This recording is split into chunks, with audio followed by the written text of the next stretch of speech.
我即将主持一档无法实现的节目，节目要求带嬴政看一眼通达九州的高铁，带刘彻看一看拒敌千里的国防，让杜甫亲见广沙万间，再告慰岳飞山河无恙，领着朱棣去看那星辰大海的征途。那画面光是想想就让人心潮澎湃，但碍于技术效果难以实现。就在此时，我觉醒了跨越古今系统。恭喜宿主激活跨越古今系统，您可以自由选择与历史人物当面交流，请选择您第一位要对话的历史人物。有了系统，我可以直接肉身穿越到过去，开启一场连接5000年的跨时空直播。我思索了很久，既然要为了华夏证明，第一位对话者必须能撑起这5000年的脊梁，要足够震撼。我决定第一个就从那位千古一帝秦始皇嬴政开始。你好，江导。林涛，这么晚还在忙啊？江导，节目全权交给我，现在就能开播。现在？你疯了？我有信心。行，信你这回。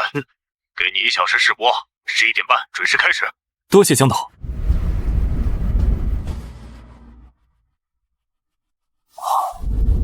系统开始。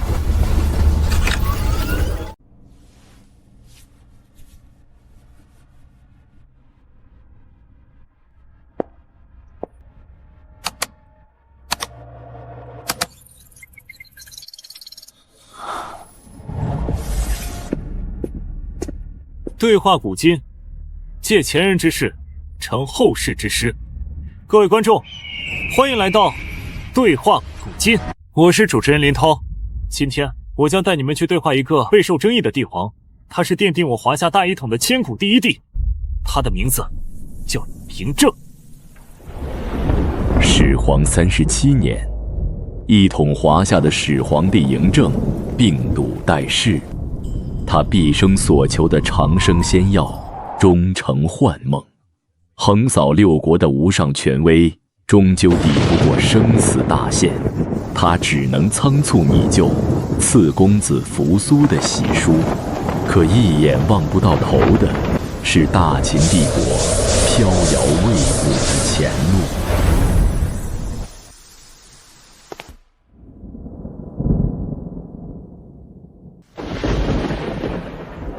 你是谁？晚辈林涛，来自2000年后，见过始皇帝。2000年后？荒谬！那你倒是说说，2000年后大秦与现在有何不同？始皇死后，赵高与李斯扶持胡亥继位，大秦帝国仅存2世。恕子而敢！寡人立的是扶苏。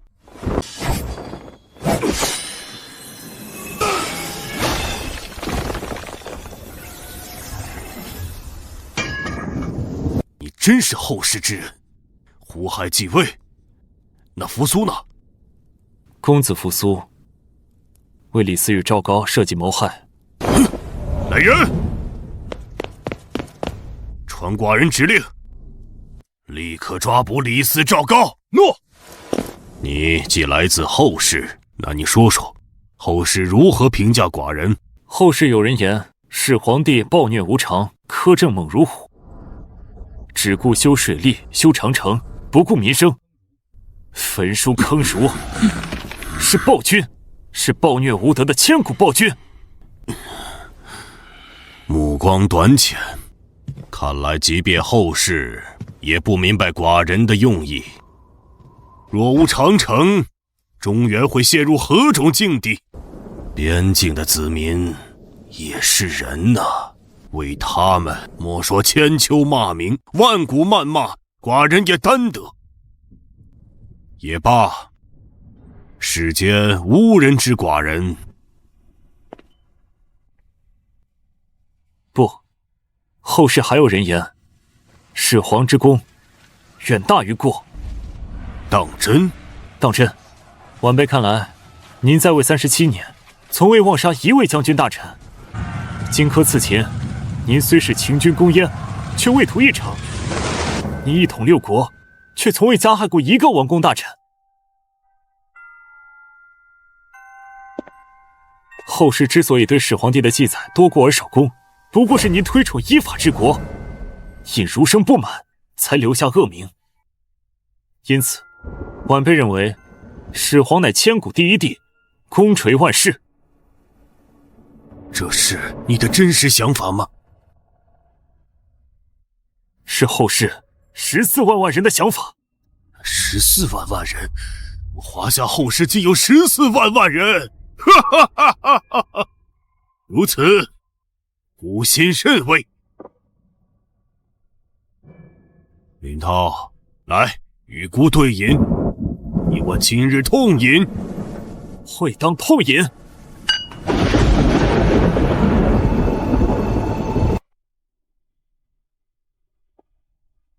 孤有几个问题，你得认真回答。陛下请。后世2000年，可有能让孤侧目之人？始皇这一问，是要与晚辈煮酒论英雄，论辩后世杰出英雄。没错，孤要与你论尽后世群英。既如此，那晚辈略举后世之事，由始皇判断。甚好。后世有一人可论英雄，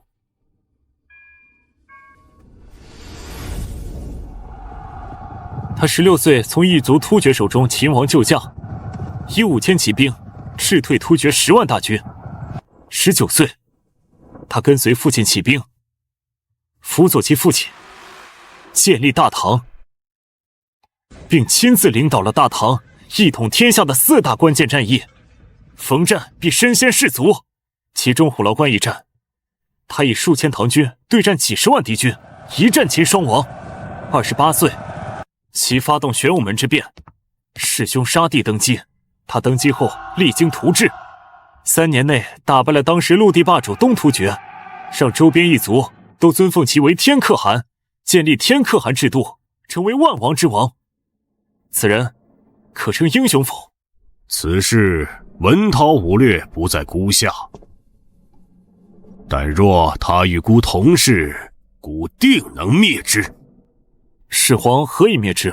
光其弑兄杀弟便是极大弱点，如此大逆不道之举必将动摇民心，必然根基不稳。若在当时还有一强国以此为契机，只需在他政权未稳之时出一骑兵，定能让他大败。若他与朕生于同时代，朕为一统天下，必定会在这个时候出骑兵，兵临其国都之下，让其向我大秦俯首称臣。他若是不称，朕便灭其国都。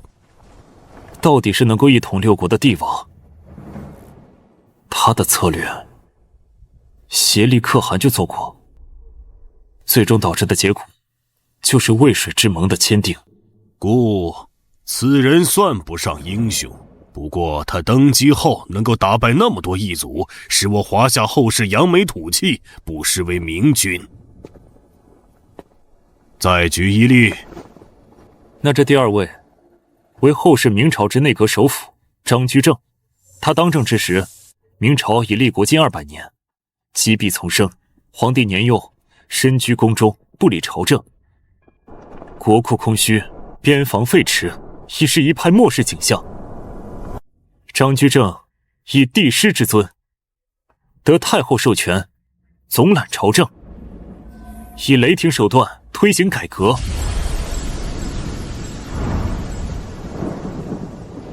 他下令在全国范围内清账土地，又统一杂税，折算成白银缴纳。为推行改革，他裁汰冗官，罢免庸官，不惜得罪整个官僚集团。在他当政的10年间，财政充盈，边境安定，硬是为风雨飘摇的大明续了数十年的命。此人可谓英雄否？以人臣之身行邦国之政，其魄力其手段不输于秦之商鞅，其为国为民，让国家强盛，让府库充盈，便是大功于社稷。他有惊天伟地之才，有挽救危亡之功，虽手段酷烈，有权臣之实，但其功业足以彪炳史册，可谓枭雄，离英雄仅一步之遥。来，裴姑再饮一杯。后世还有一弟，名为刘彻，他南征百越，西征大渊，北破匈奴，是华夏第一个对外开疆拓土的皇帝。他让华夏从此与异族之间攻守一行。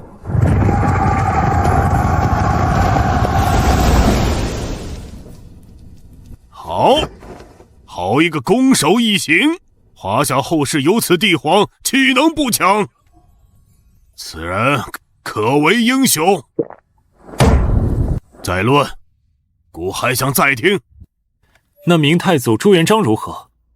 他出身贫寒，最落魄时以乞讨为生。起兵后横扫各路乱军，最后掀翻了在元人统治下的华夏政权。他建立了史上最充满骨气的一个朝代——大明。这个朝代，朝廷不割地，不赔款，不和亲，天子守国门，君王死社稷，守我华夏气节270余年。这位皇帝登基之后，杀尽功臣，跟随他打天下的文臣武将都极少有好下场，唯独爱民如子，视贪官如仇寇。他颁布了我华夏历史最有名的一部针对贪官的律法《大诰》，若地方有贪官者，百姓可手持大诰，绑缚贪官进京，沿途地方官若有阻拦者，灭族之。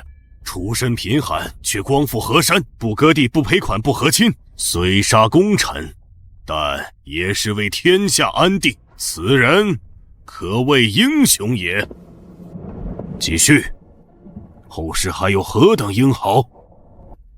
后世还有冠军侯霍去病，他自幼在军中长大，骑射娴熟，深受汉武帝喜爱。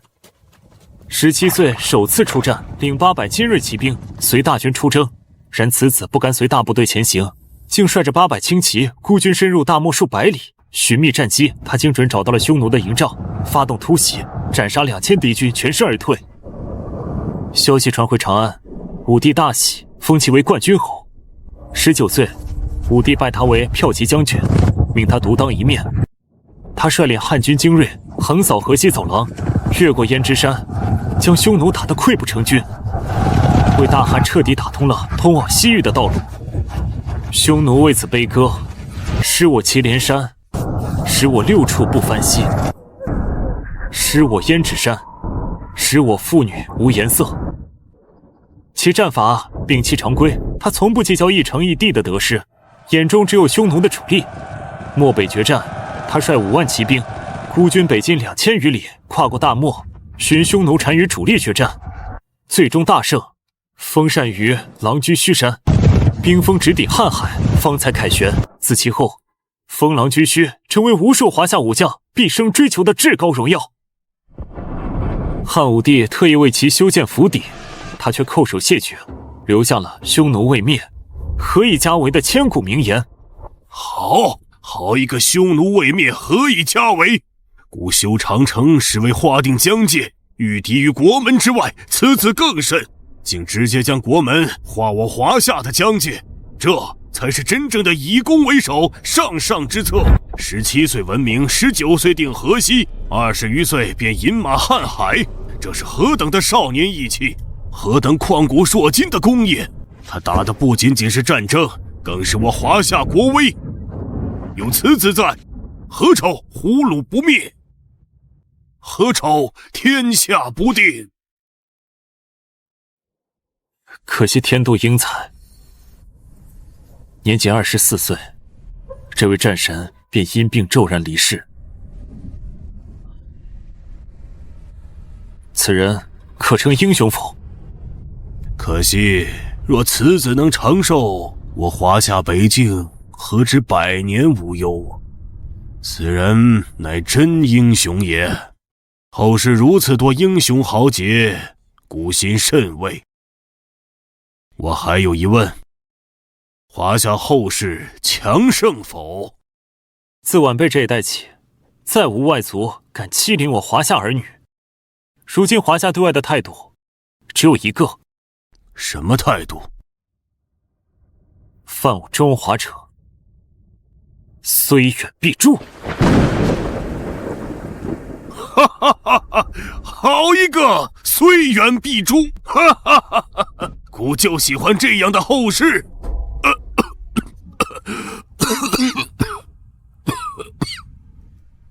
林涛，可否答应姑一件事？始皇请说。若有一日我华夏登临世界之巅，你再来一次，但是下次姑要你到姑年轻的时候，姑也就是老了，否则那些后世帝王，姑定要将他们全部比下。果然，还是那个好胜的始皇帝。还有，让姑与孝公对一次话。当然，如果你有这能力的话。哼，好。将来华夏雄于世界，晚辈定去见年轻的始皇。哈哈哈！大丈夫一言九鼎，此剑名为天问，你带着他去，那个时候的姑会信你。晚辈谨遵此约，愿与始皇再会于华夏腾飞世界时。哈哈哈哈哈！好一个再会于华夏腾飞世界时！你走吧，记得你的承诺。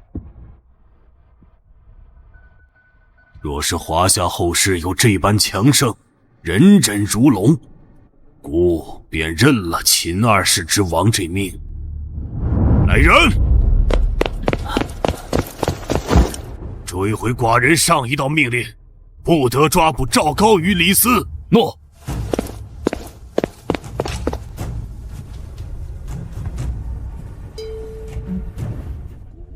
以始皇之名，给边军最后一道命令：他日若秦国内部有乱，尔等不得挥师勤王，当勇士护我华夏边民，护我华夏边境，不得有误。这是姑最后能为华夏做的一件事。告诉后人，勿忘图强。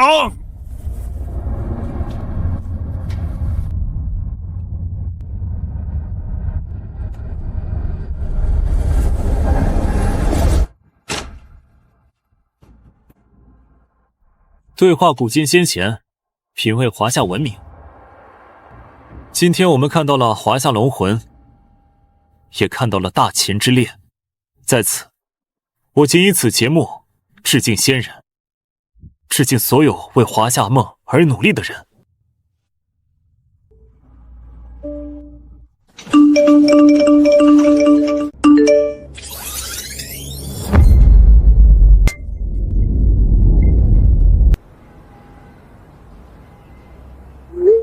林涛，快来顶层会议室，有领导等你。祖宗，我快起床！你再不来，我就要被领导的眼神杀死了。江导，我马上到。师傅，麻烦再快点。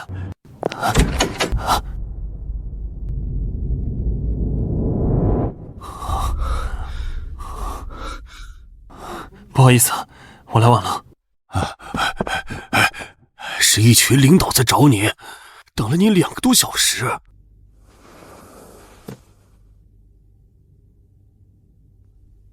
你小子知道自己做了什么吗？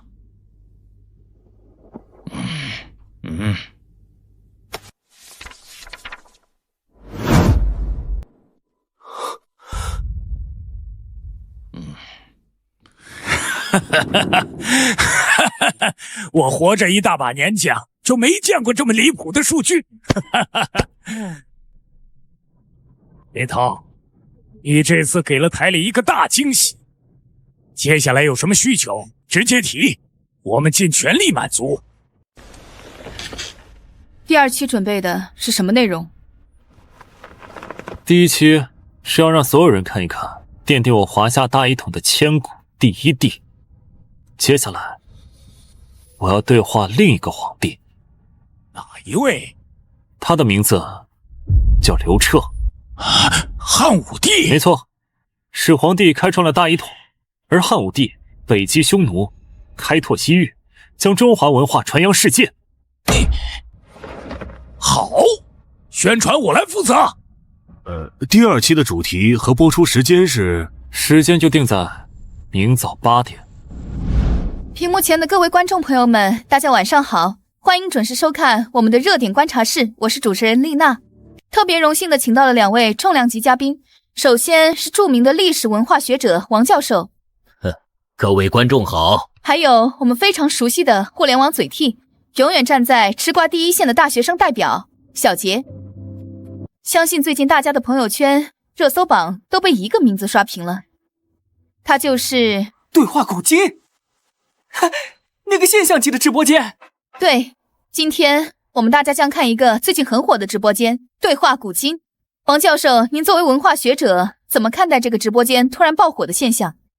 我觉得这并非偶然，他用一种非常现代、非常直接的方式，满足了当代人，尤其是年轻人对历史的好奇心和探索欲。它不是单向的知识灌输，而是创造了一种与历史平等对话的沉浸式体验，这是非常了不起的创新。王教授说到点子上了，感觉历史书里的人物都活过来了。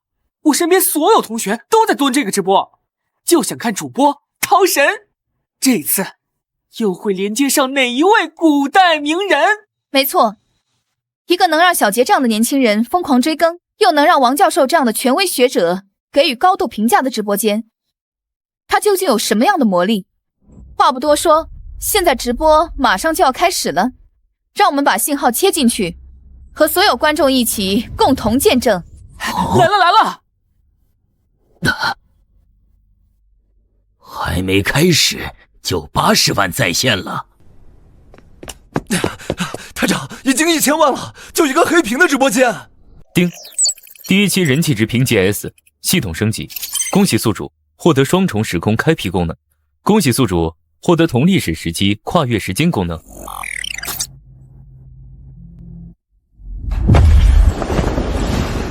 各位观众，欢迎来到对话古今。他7岁被立为储君，16岁登基。在他之前，国家面对外敌，只能靠女人和亲来换取和平。他用一生的时间，将敌人的王庭扫荡一空。今夜对话古今第2期，带你们对话汉武大帝。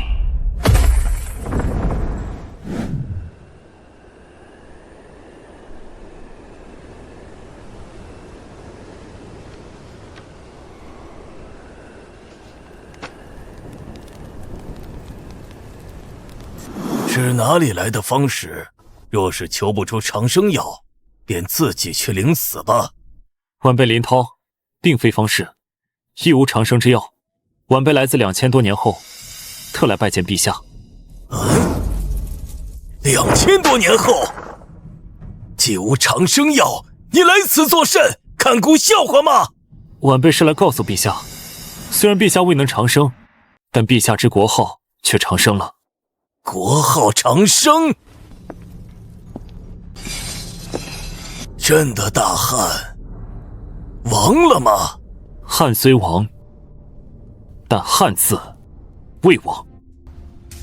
后世14亿人，皆自称为汉人。汉人？汉人？你是说朕的国号成了一个族群的名字？正是。千秋万代，无论朝代如何更迭，我们始终叫汉人。好一个汉人！不枉朕耗尽国力，打了这一辈子的仗。你既来自后世，可知朕如今为何烦恼？陛下是在为轮台罪己诏而烦忧。陛下觉得自己这一生穷兵黩武，导致户口减半，民生凋敝，是有罪之君。你当真来自后世？拿朕这罪己诏一发，后世是不是都骂朕是暴君，骂朕好大喜功？确有不少人如此评价，但陛下可知，正是您的对外征伐，才让汉这个字有了真正的分量。陛下且看，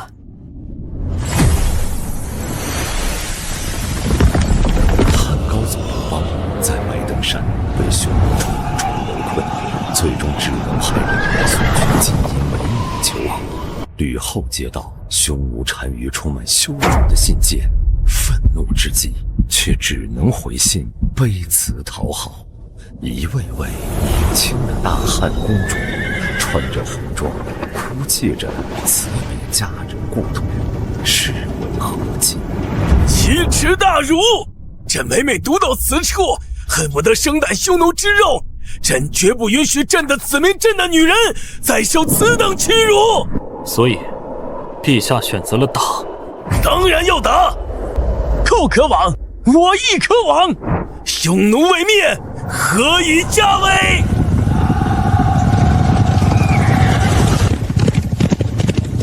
随我杀！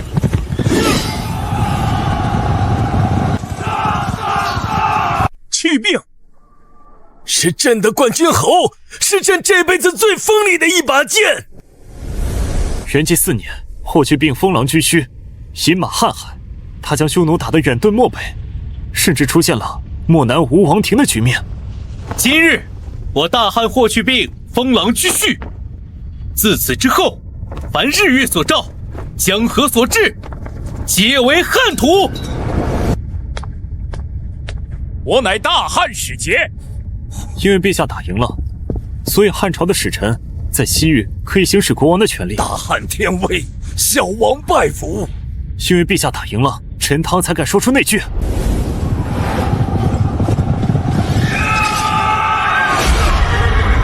明犯强汉者，虽远必诛。明犯强汉者，虽远必诛。好，说得好。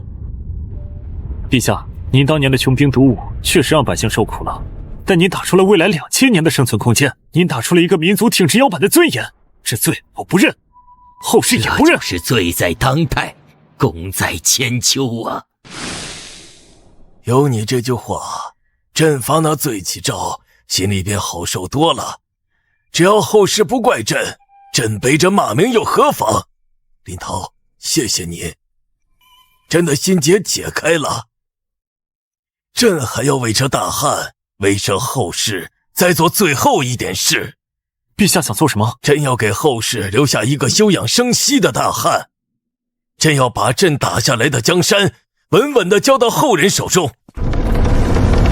朕问你，你可知道我大汉的汉字从何而来？世人皆道汉家天下起，先帝受封汉中王，便以汉为国号。可他们只知其一，不知其二。诗经有言，为天有汉，汉者银河也，是横亘9天，普照寰宇的天汉。你既来自后世，后世可曾征服这星空？当然，陛下，我们不仅征服了大地，更走向了星空。这是我们的人造星辰，名字叫天宫。这个叫嫦娥，我们导航的系统叫北斗。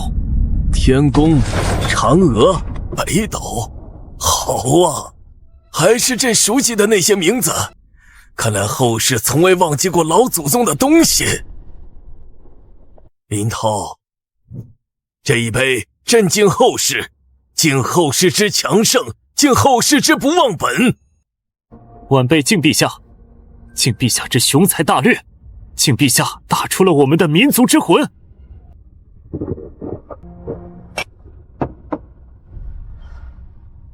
你该走了吧？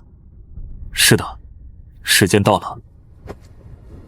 这玉佩随朕见证了卫青北击龙城，也见证了去病封狼居胥。你把他带回去，告诉后世子孙，只要他们还叫一声汉人，朕就在天上看着他们。若有外敌敢犯，便给朕狠狠地打，打出个朗朗乾坤，打出个万世太平。寇可往，我负一往。晚辈谨记陛下教诲，犯我中华者，虽远必诛。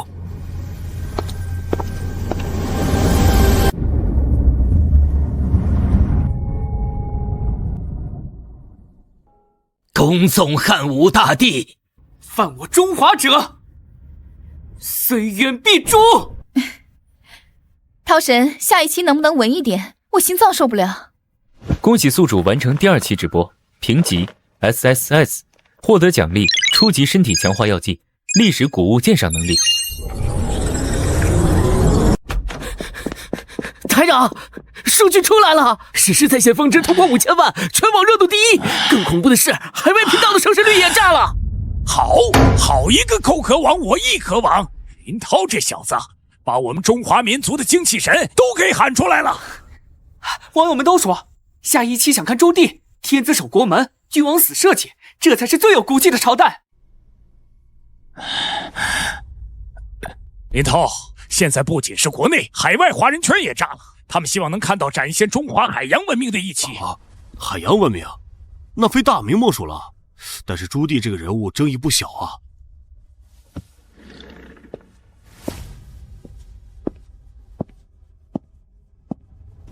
正因为有争议，才更值得对话。他一生都在证明自己，修书、建都、下西洋、五征漠北，他做的一切，都是为了告诉世人，他比建文帝更适合做这个皇帝。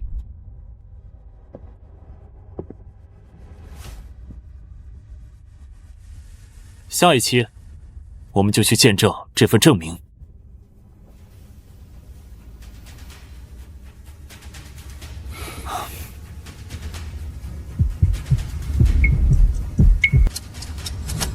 各位观众，欢迎回到对话古今。今天我们要对话的这位皇帝，是历史上争议最大的帝王之一。他一生5次亲征漠北，死在了马背之上。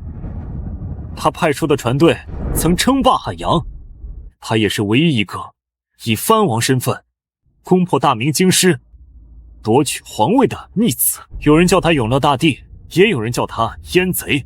今天，让我们穿越600年风云，去见一见那位戎马一生的皇帝朱棣。明建文4年，燕王朱棣靖难起兵，率军攻破大明京师，建文朝顷刻覆灭。谁？是建文的死士，还是方孝孺的门生？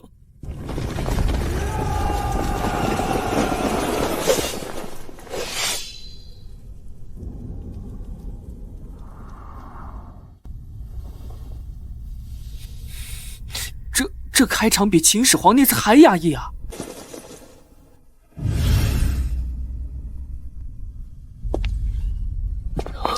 妖术，你是人是鬼？你是来向朕索命的吗？是大哥派你来的，还是父皇？晚辈林涛来自600年后，拜见大明皇帝。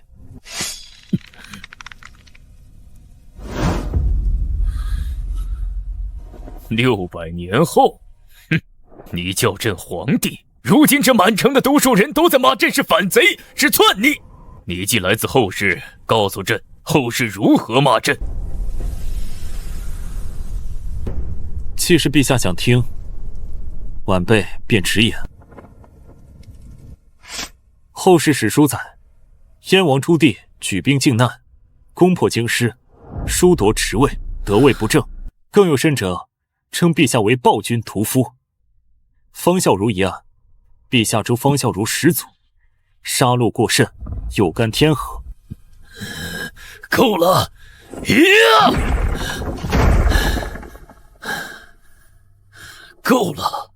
我就知道那帮笔杆子不会放过朕，得位不正，暴君，他们只看朕夺了位。可他们看到建文把朕逼成什么样了吗？建文那是削藩吗？那是杀人！周王、代王、齐王、糜王，一个个被废为庶人，流放燕郑之地。襄王败，那是朕的12弟啊！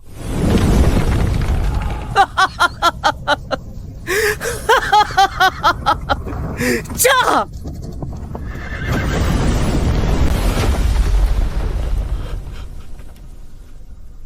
他才20几岁，为了不受辱，全家自焚。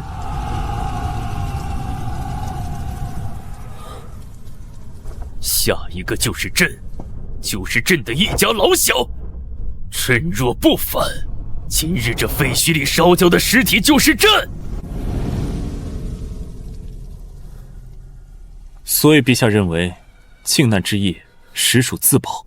不仅是自保，更是为了这大明江山。建文软弱无能，重新皇子称齐太这等纸上谈兵之辈。北元鞑靼在长城外虎视眈眈，若是江山交到他们手里，不用10年，父皇打下的基业就得送人。这皇位唯有朕坐，大明才能安。朱棣说的也有道理啊，建文确实太狠了，但他对他的真皇后徐氏倒是一往情深。皇家无亲情，不是你死就是我活。陛下说为了大明江山晚辈信，因为陛下做出了一个历代大一统皇帝都不敢做的决定。何事？迁都。陛下要将大明的京师从富庶的江南搬到苦寒的北平，搬到战争的最前线。此事我早有想法。江南虽好，但那是温柔乡，是宵禁窟，住在这里久了，骨头就酥了。大明的威胁在北方，在草原。朕要把龙椅搬到长城脚下，朕要看着漠北的狼烟吃饭睡觉。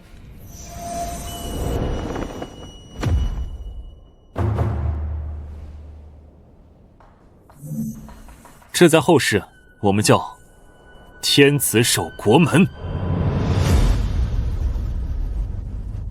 陛下此举绝了后世子孙偏安一隅的念头。只要大明皇帝还在北京，大明的脊梁就不会断。没错，天子就该守国门。若有外敌来犯，无需调兵。我大明的皇帝就是第一道防线。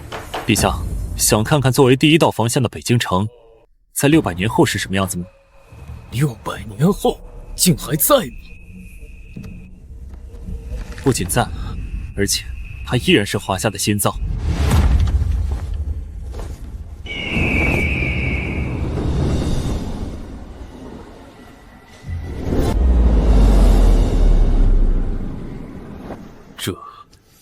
这就是朕的北京城，这宫殿比朕想的还要壮观。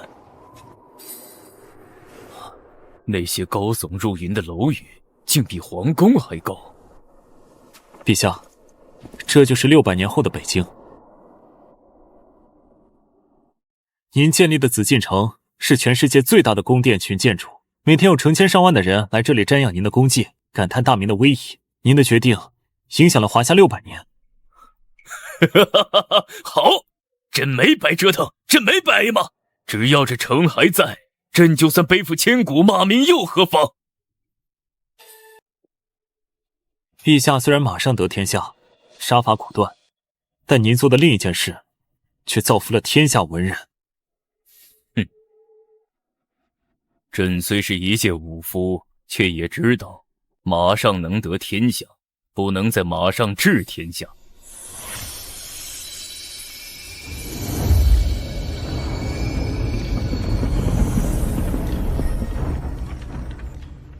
所以陛下下令编纂《永乐大典》，凡书契以来，经史子集100家之书，至于天文地理、阴阳医卜、僧道技艺，无所不录。这是世界有史以来最大的百科全书。由于战乱，前朝许多古籍失传，是陛下这一举措为华夏文明保留了火种。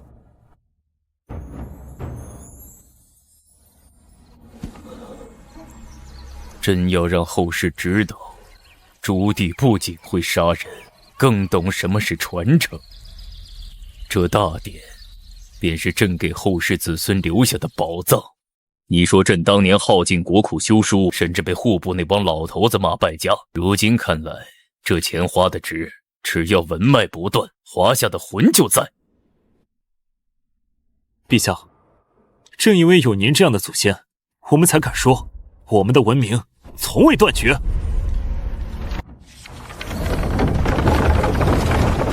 陛下，除了北方的长城，您的目光还看向了哪里？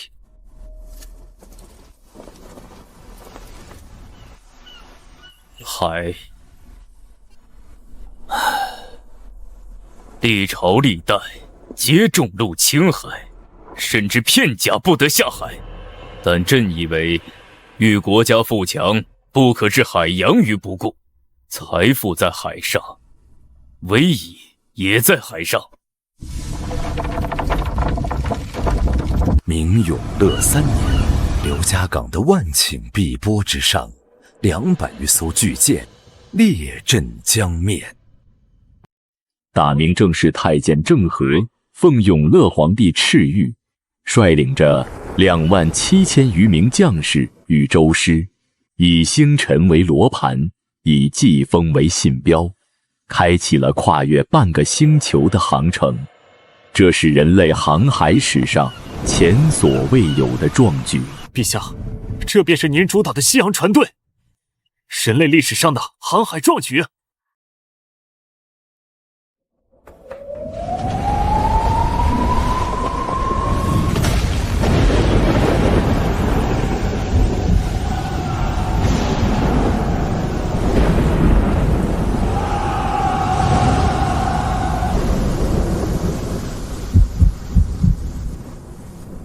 今有妖风秽语，犯我大明，其罪可诛，奉旨。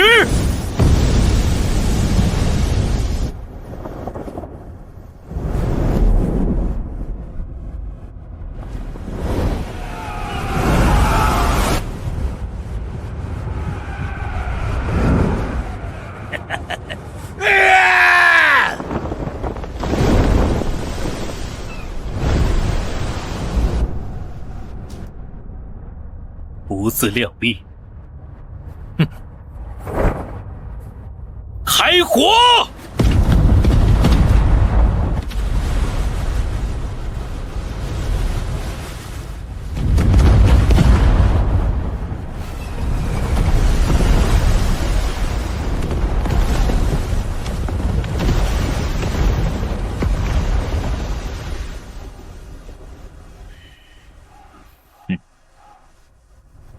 在那个时代，大明的舰队就是海上的无敌霸主，所到之处，秦海盗平内乱，万国臣服。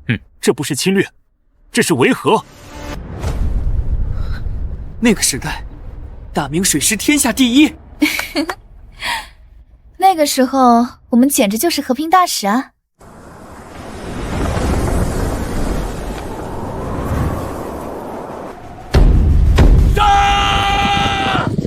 这里是我大明的边境。您是历史上唯一一位以皇帝之尊5次深入大漠追击敌寇的帝王。您用行动诠释了什么叫大明战神。这才是真正的战神。朱棣真的太猛了！这是长城吗？这也是朕守过的城墙。如今他已经不再需要抵抗外敌，成了景点，人们还是会重走这条路，体验祖辈的艰险。对话时间即将结束。陛下，后辈该走了。大明交到你们手里，朕放心。这是朕让船匠仿制的宝船样式，随身带着。这时时提醒我，华夏的未来在那片蔚蓝的大海上。你带走它，告诉后人不要忘了，我们是那片海洋当之无愧的霸主。晚辈明白，这份海洋的梦想，我们从未忘记，并且正在实现。还有一句话，你要替朕带给后世每一个华夏儿女。陛下请讲。不和亲，不赔款，不割地，不纳贡，天子守国门，君王死社稷。这是大明的骨气，也是华夏的骨气。无论到了什么时候，这根脊梁绝不能断。晚辈谨记，华夏后世必将永守此事。犯我中华者，虽远必诛。好，好啊！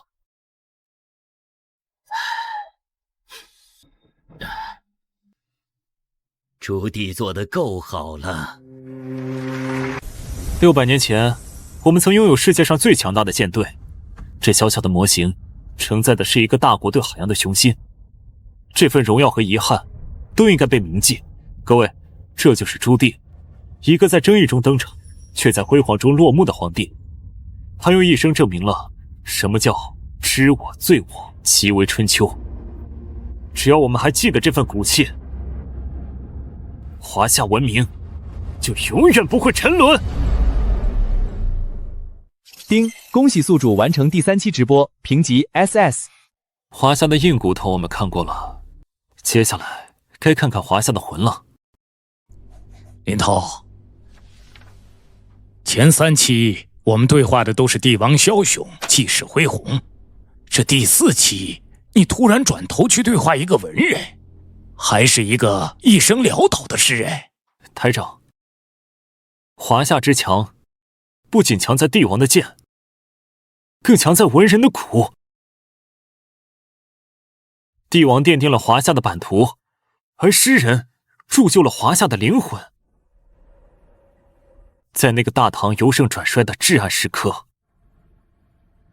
是他替天下的苍生哭出了声。好，铸就华夏灵魂，就按你说的办。我看谁敢说文人撑不起收视率。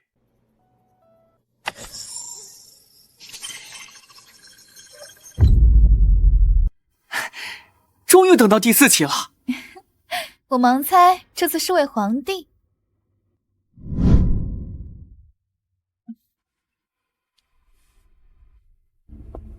各位观众，我是林涛。前几期我们见了金戈铁马，见了帝王大业。今天我要带大家去见一个人，他一生为封侯拜相，却被后世尊为圣。他手无缚鸡之力，却用一支笔扛起了大唐最沉重的脊梁。让我们一起走进公元761年的成都草堂。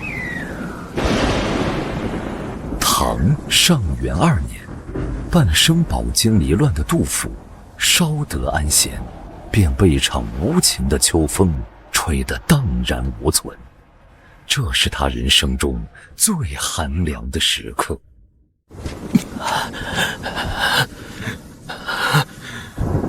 南尊群童欺我老无力，怎能对面为盗贼？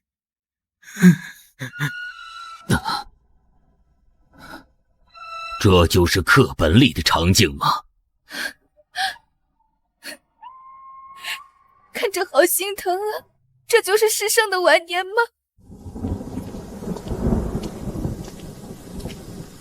先生，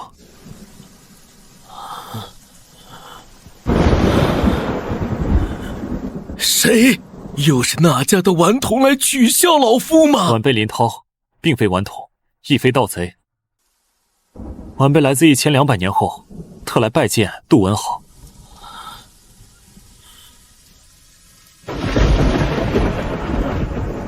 1200年后，疯了！老夫定是饿昏了头，竟生出此等幻觉。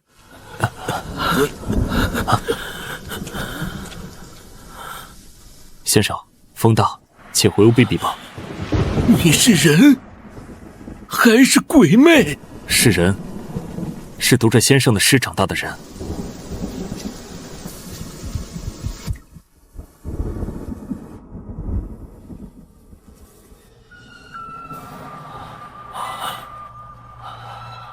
后生，你既来自1000年后，这大唐还在吗？大唐已亡1000余年。亡了，终究是亡了。那安禄山的贼子呢？史思明呢？是不是他们夺了天下？是不是葫芦脚踏了我中原？非也，安史之乱被平定了，大唐气数虽尽，但并非亡于外族。中华正统从未断绝。正统未绝，好，好。上任，那百姓呢？后世的百姓可还要如老夫这般流离失所，食不果腹？可还要妻离子散，死于战乱。先生，这正是我要带您看的。您一生忧国忧民，写下安得广厦千万间，大庇天下寒士俱欢颜。晚辈就带您看看您梦中的广厦。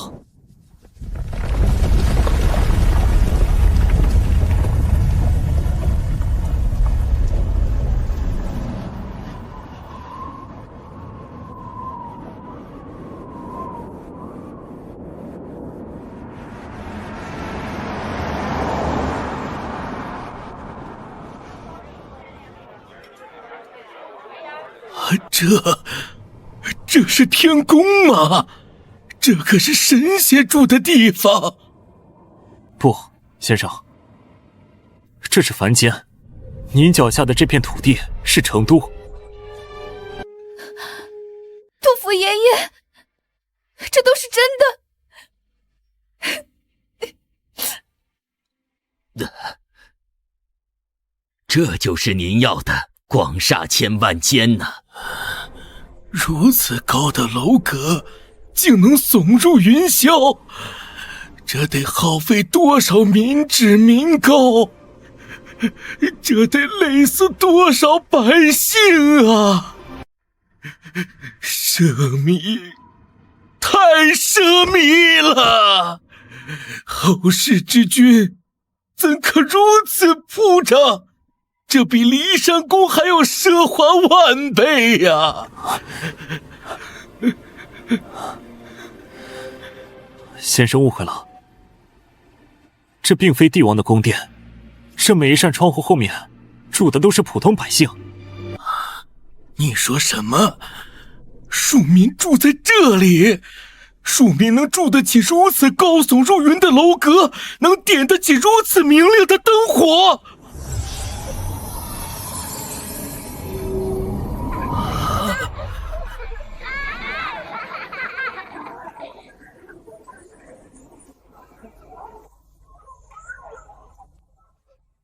先生请看，这叫暖气。冬日里屋内温暖如春，这叫电灯，无烟无火，亮如白昼。他们吃的是精米，顿顿有肉。无动逆之患，无流离之苦。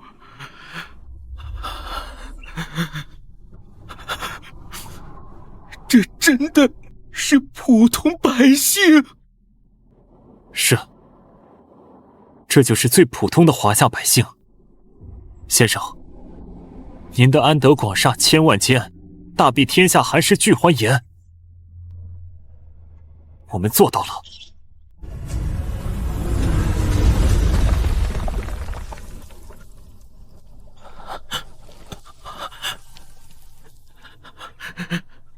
做到了，做到了。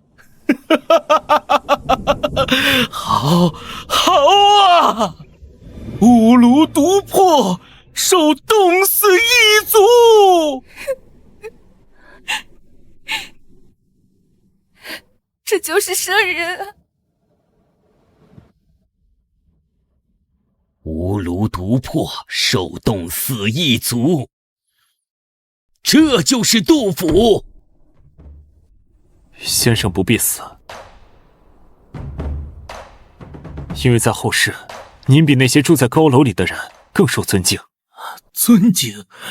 老夫一生潦倒，百无一用，做官救不了百姓，从军上不了战场，只能写几首酸诗发发牢骚，记记流水，有什么值得尊敬的？先生错了，您记下的不是流水，是历史，是华夏的良心。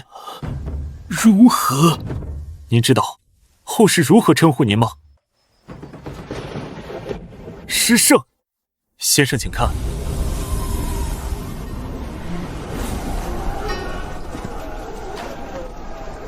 当朝廷在粉饰太平时，是您写下了出门酒肉臭，路有冻死骨；当国家破碎时，是您写下了国破山河在，城春草木深；当官军收复失地时，是您写下了剑外忽传收蓟北，初闻涕泪满衣裳。您的笔比刀剑更锋利，比史书更真实。忽传朝气北，初闻涕泪满衣裳。却看妻子愁何在，漫卷诗书喜欲狂。这是我的诗，这是我听闻官军收复河南河北时写的诗。诗书喜欲狂。在后世，只要是读书人，无人不识杜子美。您的诗已经融入了华夏民族的血液里。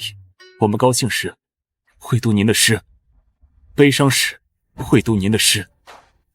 当我们看到国家遭受苦难，想要挺身而出时，想到的还是您的诗。老夫没有白活，老夫这辈子吃的苦都有意义。有意义，正是因为您替苍生受了那些苦，才有了我们民族最坚韧的灵魂。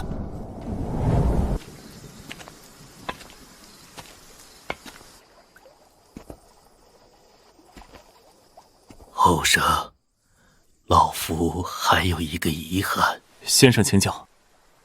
老夫想念太白兄了，不知他在那边过得可好。老夫一生视他为兄长，可惜乱世之中音讯全无。李白前辈，他也一直活在后世的心中。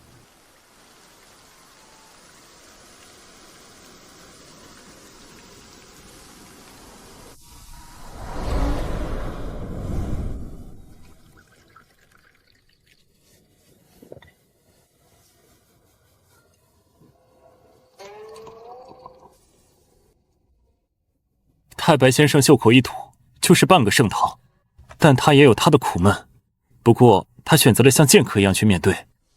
先生，您和太白先生一先一圣，正如这天上的日月交相辉映。太白兄果然还是那个太白兄，那老夫就放心了。若再相遇，老夫定要与他再痛饮300杯。其实不仅是李白，在后世有一个地方专门供奉着您和历代的文人墨客，那里香火不断，游人如织。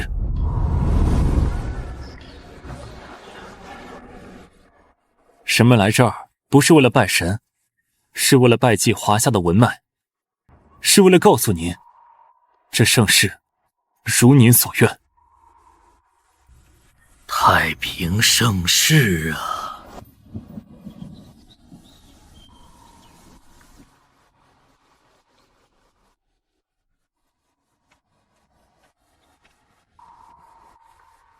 先生，晚辈该走了。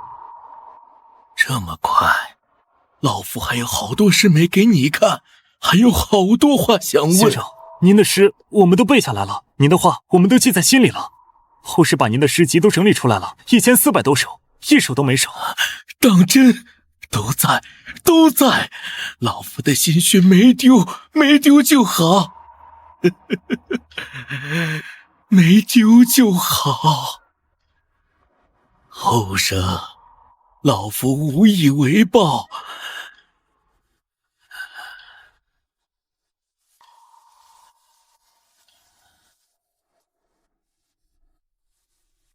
这是老夫写球星8首时用的笔，虽不值钱，但陪了老夫许久。你拿去吧，替老夫多写写这盛世。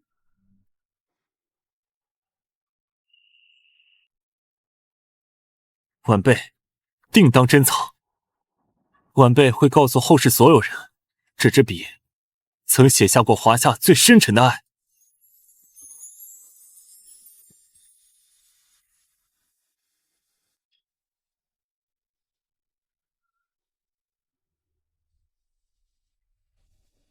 先生，别了。去吧，去吧，告诉后世的孩子们，老夫不苦了，看着你们，老夫心里甜。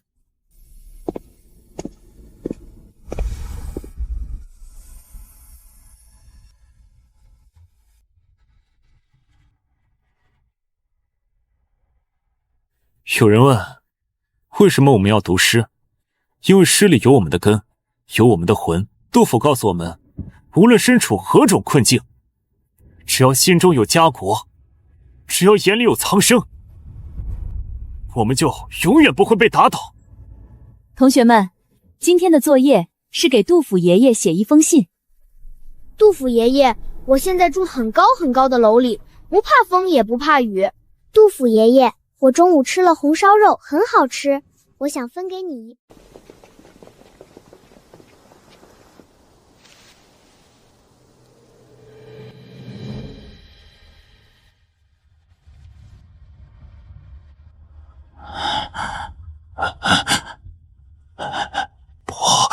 破译了！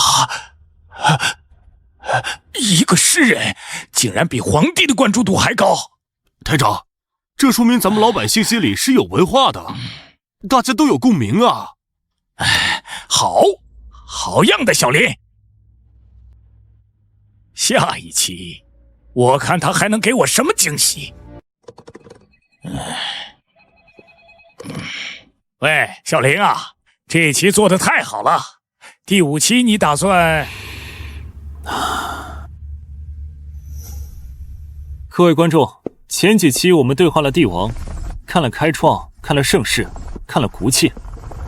但华夏的历史不仅仅由帝王书写，还有一种人，他们不仅是民族的脊梁，更是我们每个人心中的意难平。今天我要带大家去见的并非皇帝，但在后世心中，他的地位不输帝王。我们要去的地方是绍兴10年的诛仙阵，去见那位精忠报国的岳武穆。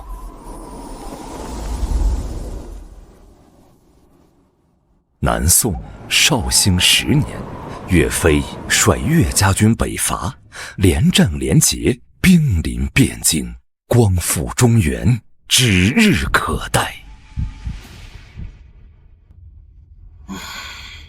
直捣黄龙，就在今朝！岳元帅，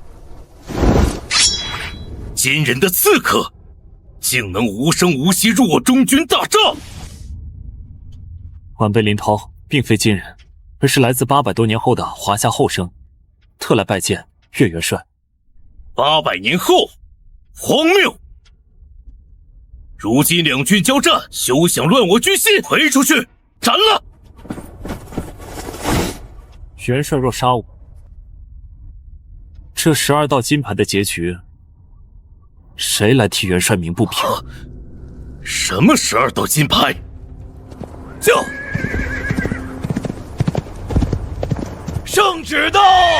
金牌诏书到！这是历史上最意难平的一刻。陛下有旨，令岳飞即刻班师回朝，不得延误。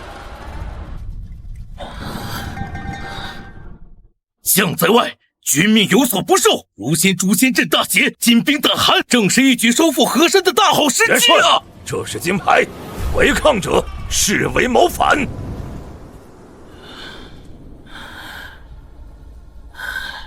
谋反，谋反！我岳飞一生精忠报国，竟落得如此猜忌。元帅，这只是第1道，接下来还有11道。还有11道？陛下，就这么着急要我退兵？就这么怕我岳飞直捣黄龙？不仅仅是怕元帅直捣黄龙，更是怕元帅赢回2胜，怕元帅功高震主。住口！臣子之心，天日昭昭。某只知收复河山，救黎民于水火，从未有过半点私心。后世自然知道元帅没有私心，但元帅可知后世是如何评价您的？有人说元帅是愚忠，说元帅不懂政治，不知变通，甚至说元帅的死是咎由自取。愚忠！我大宋半壁江山沦丧，百姓被金人视作猪狗，我不听军命，便是造反。必是内乱。一旦内乱，金人趁虚而入，这天下百姓还要死多少人？我岳飞受点委屈算什么？但这天下不能再乱了呀！元帅息怒，后世虽有杂音，但更多的人视元帅为民族之魂。元帅想不想看看，若您退兵，这大宋会变成什么样？会如何？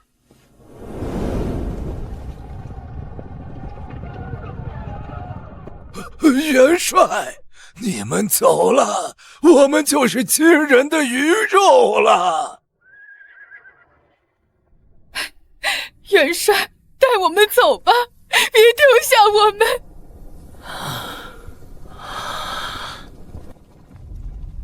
父老乡亲们，岳飞对不住你们，10年之功废于一旦，所得州郡一朝全休。元帅退兵之后，不仅没能保全自己，反而迎来了更大的悲剧。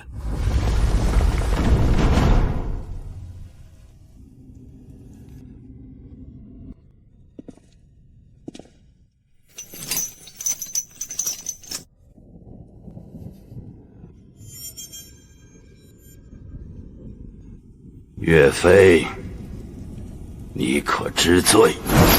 某有何罪？莫须有。莫须有，好一个莫须有！我为大宋流尽了血，最后竟换来这3个字：天理何在？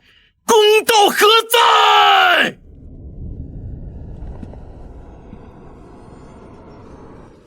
元帅，这就是大宋朝廷给您的结局。即便如此，元帅还要回去吗？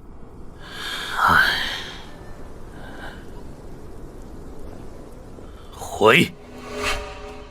为何？您明明知道回去就是死。若我不回，岳家军变成了叛军。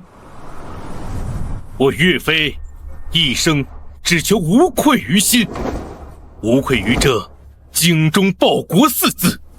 我死，不过是一人之死；若我反，则是毁了这忠义之民，毁了大宋最后的气节。文官不爱钱，武官不惜死，天下太平矣。若我岳飞贪生怕死，这天下才真的没救了。这便是后世尊您为武圣的原因。元帅，您的冤屈当时无人敢言，但后世800年为您平反了。元帅，可愿随我去看看后事？这里是杭州，也就是当年的临安。后世在这里为您修了庙宇，世代供奉。百姓还记得岳飞？不但记得，而且永世不忘。元帅，请看，这是秦桧。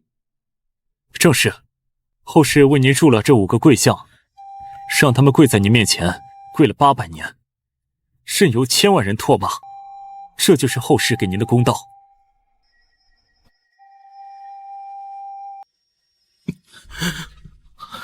公道，这便是公道。有后世如此知我，岳飞死而无憾。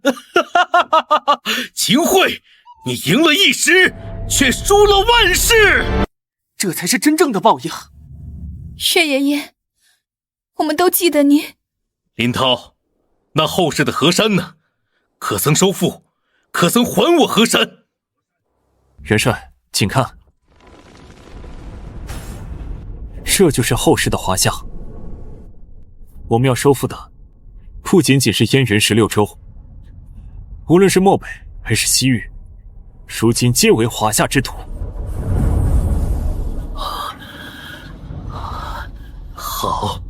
好大一片基业，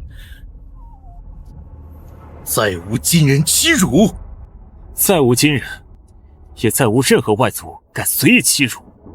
看到后事如此，某这颗心安了。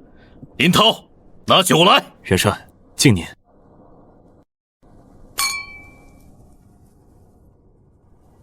痛快！某这一生虽有遗憾，但无悔。林涛，你说后世都知道我的词？那是自然，那是每一个华夏儿女都会背诵的篇章。元帅，可愿与后世人共诵此词？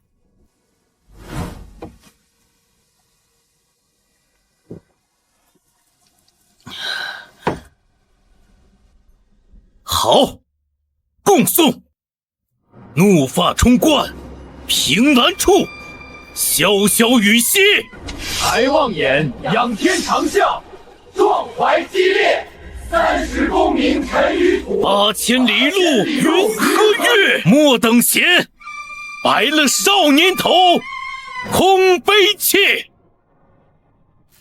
靖康耻，犹未雪。臣子恨，何时灭？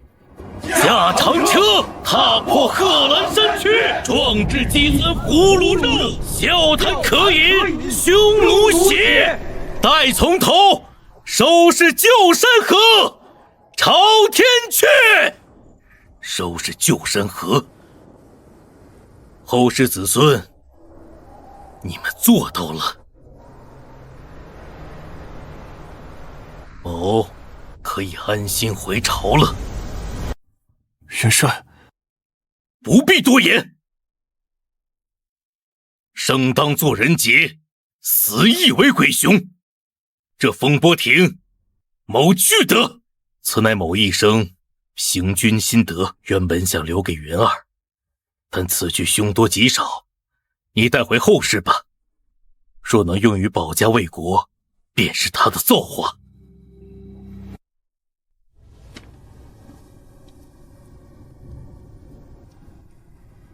晚辈定不辱命，必将元帅之精神传遍华夏。去吧，告诉后世孩子们，莫等闲，白了少年头。晚辈谨记。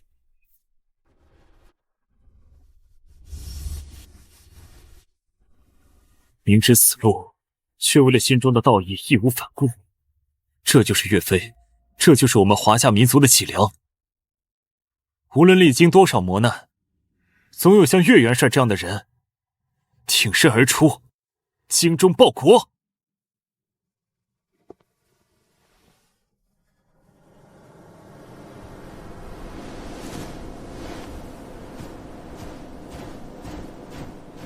班师回朝。恭送岳元帅。岳元帅千古。今夜我们都是岳家军。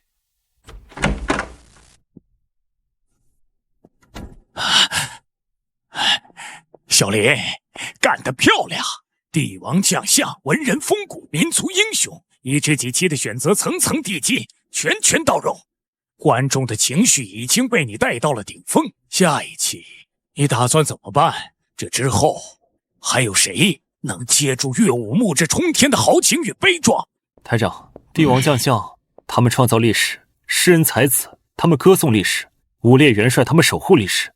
但还有一种人，他们用血和泪，用一生的尊严为我们记录历史。没有他们，我们连对话的坐标都没有。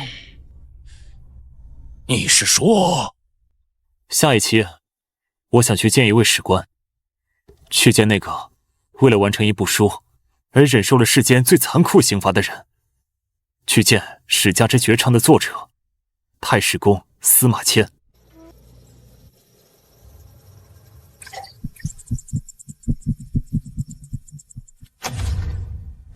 各位观众，欢迎回到对话古今。我们对话过一统六国的始皇帝，领略过犯我强汉者虽远必诛的汉武大帝，我们感受过天子守国门的永乐雄主，也为精忠报国的岳武穆而热泪盈眶。但这一切，这些英雄与故事，为何能穿越千年，依然清晰地呈现在我们面前？因为有人用他们的生命为我们记下了这一切。今天，让我们回到2000多年前，去拜见那位在屈辱中挺起华夏使魂脊梁的太史公司马迁。汉武帝天汉3年，太史令司马迁因替投降匈奴的李陵辩护，触怒龙颜，被处以宫刑。这是他人生中最黑暗的时刻，肉体的残缺和精神的屈辱，让他数次想到了死。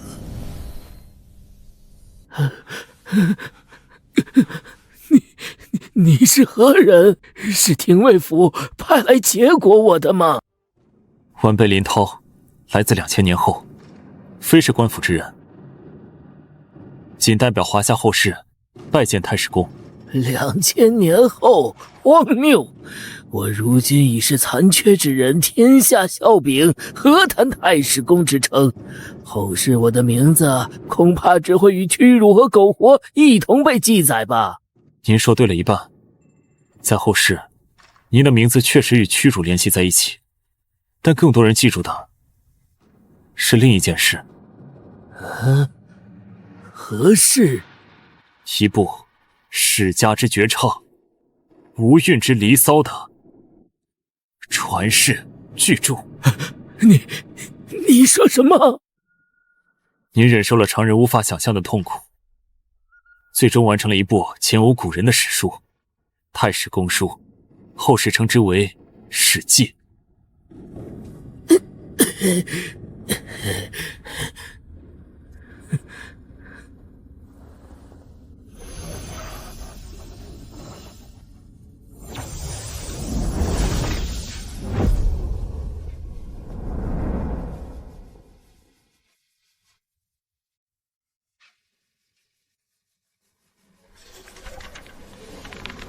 他成为了此后2000年所有史书的标杆与典范，被誉为24史之首。我做到了，我完成了父亲的遗愿。您不仅做到了，您还做得超乎想象。但是，后世也有一种声音，他们不解，他们说士可杀不可辱，大丈夫既然受此其辱，为何不选择像屈原、伍子胥那般以死明志？他们认为，你选择了苟活，是为懦夫。懦夫？他们懂什么？我若死了，谁来完成这部通古今之变、成一家之言的史书？谁来继承先父之志？太史公别生气，我们懂您。晚辈自然明白，但你想过没有？您如此真实的大汉，他的未来会是怎样？您拼尽一切记录的盛世，又能持续多久？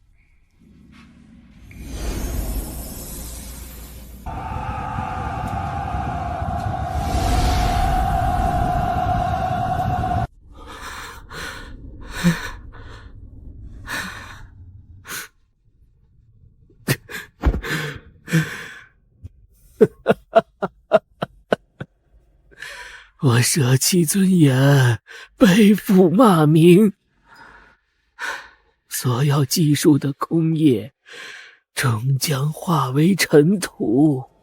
我所效忠的朝代也难逃覆灭的命运。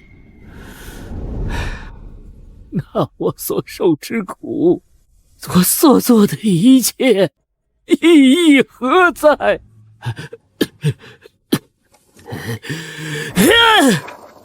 只是不住也罢。太史公，您错了。您所著之史，并非只为大汉一朝，它的意义远超一个王朝的兴衰。您开创的纪传体，以帝王本纪为纲，世家列传为辅。自您之后，历朝历代的正史，无不以此为宗。从汉书到民史，整整24史，皆是您的回响。他们都视您为史学之宗师。您的书是他们修史的基石，您的名是他们治学的灯塔，但您的影响远不止于史书的体例，更重要的是您为后世史官注入了风骨2字。史才须有3常，而史德为首。一位史官因如实记载皇帝过世而被拷打，但他宁死不改一字。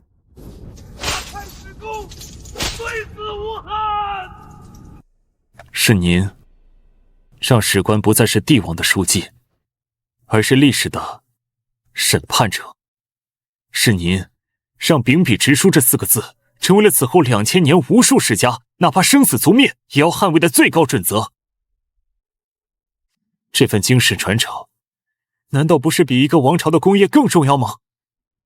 您以为您记录的只是帝王将相成败兴衰吗？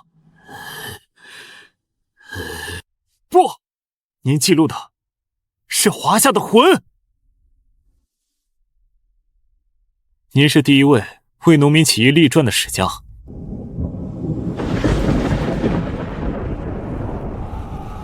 王侯将相宁有种乎！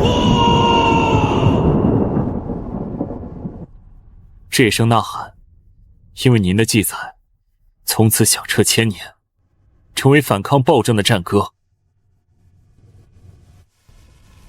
无颜见江东驸马！您笔下的项羽，让后世懂得了何为英雄末路的悲壮。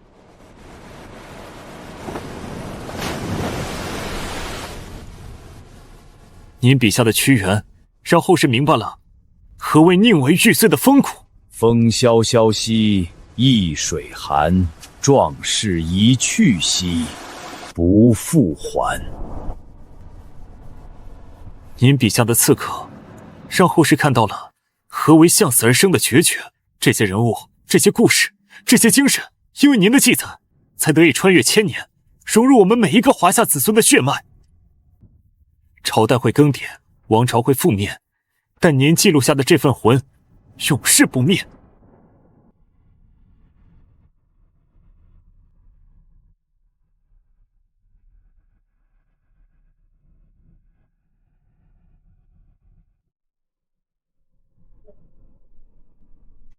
人固有一死，或重于泰山，或轻于鸿毛。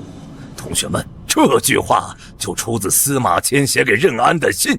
他用自己的选择告诉我们，有一种死轻于鸿毛，那就是为个人的荣辱而死；而有一种活却比泰山更重，那就是为国家、为民族、为文明的传承而活。忍辱负重，只为文明传薪火，这才是华夏的脊梁。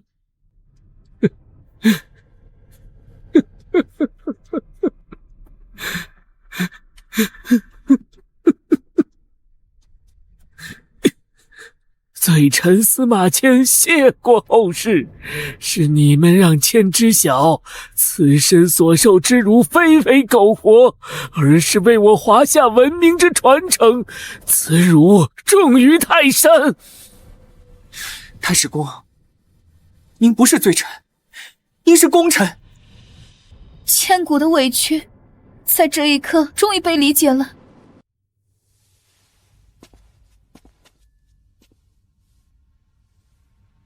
后生，你可否代我给后世带一句话？晚辈恭听。请告诉他们，我华夏之史并非帝王家谱，而是我民族之风骨存正。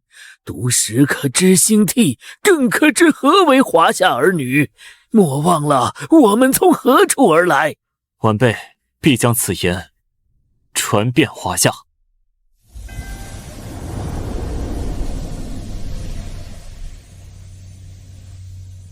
太史公，晚辈该走了。且慢！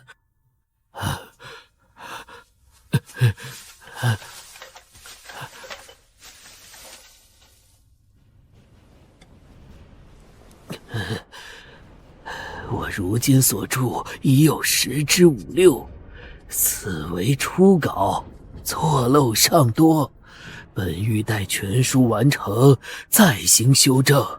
你跨越2000年而来，为我解惑，让千之心重燃，我无以为报，此物便赠予你吧。太史公不可，这是何等珍贵的国宝！于我而言，它只是过程，但于你的时代，它或许能成为一个见证，一个我与后世神交于此刻的见证。去吧，带着它，让后人看看他们的历史最初是如何一字一句从这冰冷的牢房中刻出来的。晚辈待华夏后世拜领太史公，不世之赏。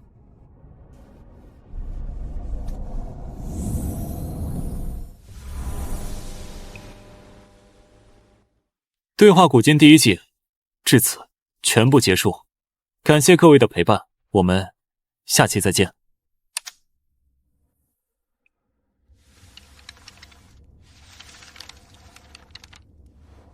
唯有为往圣继绝学，为万世开太平。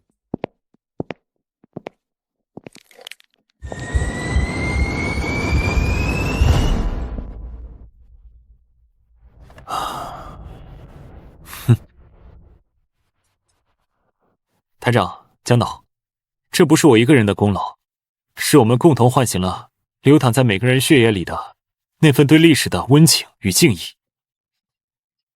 台长，各位领导，第1季我们寻找的是华夏的脊梁，我们见了开创万世基业的始皇帝，见了打出民族风格的汉武帝，见了守国门死社稷的永乐帝，也见了为苍生错喊的诗圣，精忠报国的武圣，和忍辱负重以史为骨的太史公，他们共同铸就了我们这个民族的骨架，让我们在任何灾难面前都打不倒、压不垮。那么第2季，我想去寻找华夏的灵魂。朕的大秦，万世不衰。犯我强悍者，岁远必诛。天子守国门，君王死社稷，安得广厦千万间？待从头，收拾旧山河，朝天阙。究天人之际，通古今之变。第1季，我们铭记了历史的重量。第1季，让我们一起品味文化的芬芳。华夏的故事永不落幕，对话古今，我们江湖再见。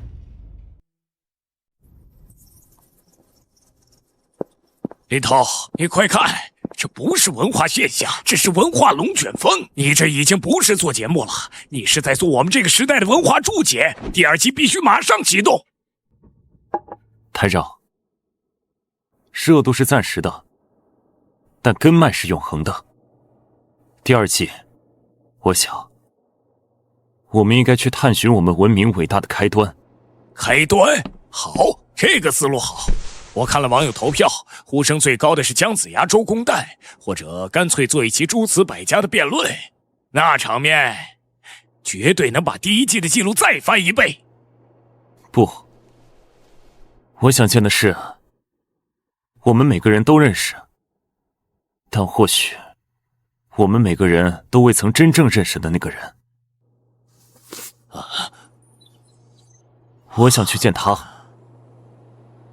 孔子，这个是不是太正了？观众喜欢看始皇的霸气，喜欢崇祯的反差和悲情。孔子在大家的印象里，他就是个完美的圣人。挂在墙上的画像会不会有距离感？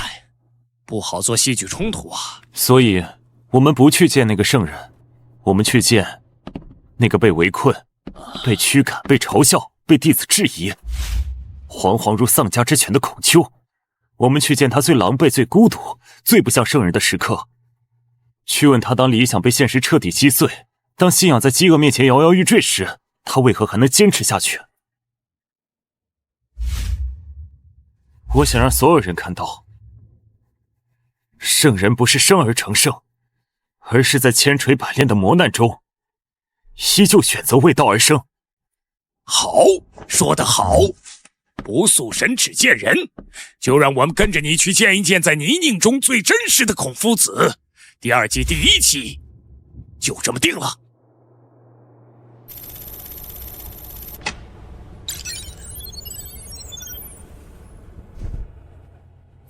各位观众，欢迎回到对话古今。对话古今第2季第1期。今天我想带大家去拜访一位老师，他的思想塑造了我们，定义了我们，甚至可以说，他就是我们。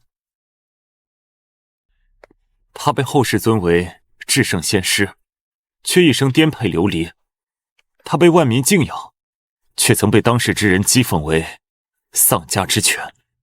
今天，让我们一起回到2500年前的春天，去见一见那位被困于陈蔡之间，绝粮7日，站在人生最黑暗谷底的孔夫子。春秋末年，孔子应楚国之邀前往，却遭陈蔡两国围困荒野，断粮7日，弟子病恶交加。现实的刀剑与饥饿，让最忠诚的门徒也开始怀疑起了我们四处宣扬仁义大道，结果呢？在魏国被驱逐，在宋国被人追杀，如今被困在这荒郊野外，粮食吃完了，离耕不散，弟子们一个个都饿得站不起来了。我只想问一句，难道我们君子就活该这样走投无路吗？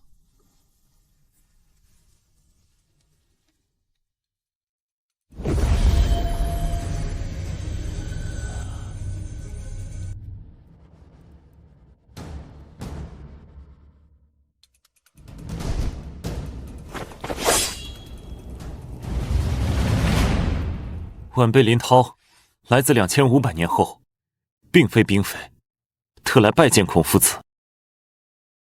2500年后，后世之人为何要来寻我这穷途末路之人？莫非是来看我师徒的笑话？不，晚辈是循着您的道而来。因为您的道，在晚辈的时代，已是日月惊天，江河行地。晚辈知道，子路师兄刚刚问您：“君子亦有穷乎？”您想回答他：“君子固穷，小人穷斯滥矣。”晚辈还知道，您心中郁结。稍后会拷问众弟子。我们为何会落到如此地步？子路会说，或许是我们的人和智还不够，所以别人不信任我们。您会说，他见识短浅，而子贡会说，老师，是不是您的道太过高远了，所以天下才容不下我们？不如我们把标准稍微降低一点。而您会在心中痛斥他，刺啊！一个好的农夫只管把地种好，管不了会不会有好收成；一个好的工匠只管把手艺做好，无法迎合所有人的喜好。君子也是一样，只管修正自己的道，并将其整理传承下去。怎么能为了让别人接纳，就随意更改呢？现在你不修正你自己的道，反而想着降格而求，次啊，你的志向也太不远大了。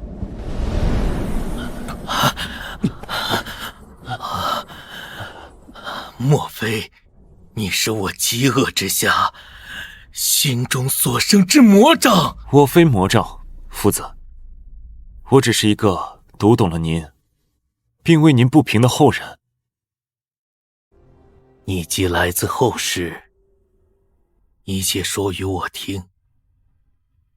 后世是如何评价我孔丘与我这汲汲一生之道？后世有人说，您是一个顽固不化的老古董，终其一生都在试图复辟一套早已崩溃腐朽的周礼，是开历史的倒车。有人说，您四体不勤，五谷不分，是一个手不能提，肩不能挑，只会用空洞的仁义道德去骗取君主赏识与弟子供养的食客。有人引用郑国人之言，说您虽然长得像上古圣王，却惶惶然如丧家之犬；虽然心有大志，却被各个国家像皮球一样踢来踢去，最终一事无成，是个政治上彻头彻尾的失败者。唉，丧家之犬，呵呵，砸了，说的倒也贴切。唉，我孔丘是欲行仁义于天下，反而累积诸弟子，是我之过也，是我之过也。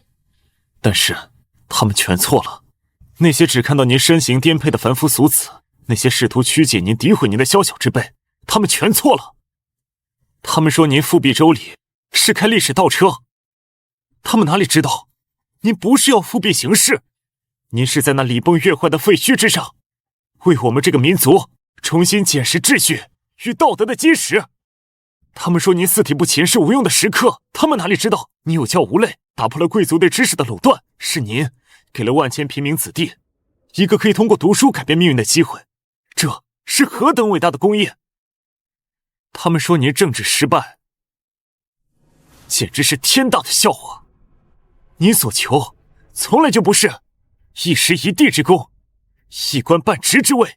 您删诗书，定礼乐，赞周易，修春秋，是在那洪水滔天的乱世里，为我们华夏文明建造了一座足以传承万世的方舟。您为华夏存续了文脉。他们笑您是丧家之犬，恰恰证明了他们的短视与无知。犬才会忠于一家一姓，而您心中所系的是整个华夏天下。您不是没有家，您的家是这片土地，是万千黎民。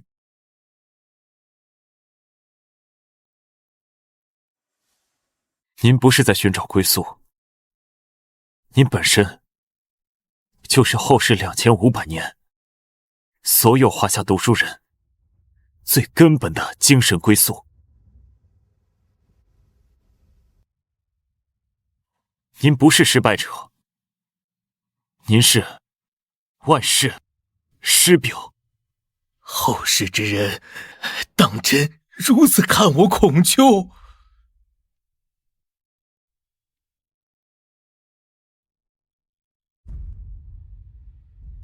夫子，我们不仅如此看您，您的理想我们替您实现了。您请看，有朋自远方来，点火起飞。夫子，您看，您有教无类的理想后世已经实现。从蒙童到国之栋梁，您的思想是他们人生的第一课，也是他们事业的最高准则。您的《论语》是全世界发行量最大的典籍之一。好啊！您看，您所倡导的仁者爱人、杀身成仁、舍身取义，并没有被遗忘，它已经融入了我们民族的血液，成为了我们在面对灾难时共志成城、守望相助的集体本能。这便是您追求的大同社会在后世最真实的投影。夫子，您的思想早已跨越了国界，成为了全人类共同的精神财富。您所追求的大道之行，天下为公，正在以一种您未曾想象的方式影响着整个世界。吾道不孤，尔等随我受苦，值得啊！我明白了，丘之一生不在于取悦当世之君，而在于教化后世之民。一时之穷，不足为惧；一世之名，亦不足为惜。后世既已如此，我心甚慰。然大道万千，终归其一。我恐后人学我之言，而忘我之心。此物非我旧作，乃我此刻心声。我道尽在于此，你带着他，告诉后人，读万卷书，行万里路，最终是要回归到自己的内心。为政者当行仁政，则国泰民安；为师者当传人道，则桃李芬芳；为仁者当存人心，则抚养无愧。华夏可无我孔丘，但不可一日无人。人是人之为人的根本，诗人则与禽兽何异？晚辈谨记，必将夫子之言于此人字传之后世，永世不忘。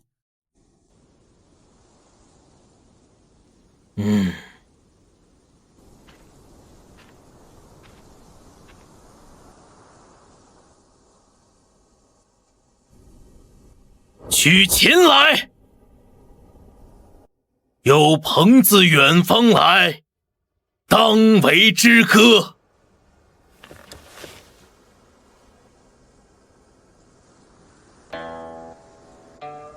学而时习之，不亦乐乎？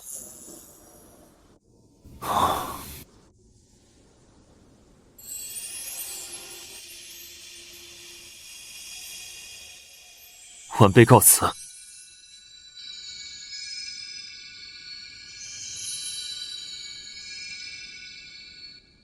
为往圣继绝学，为万世开太平。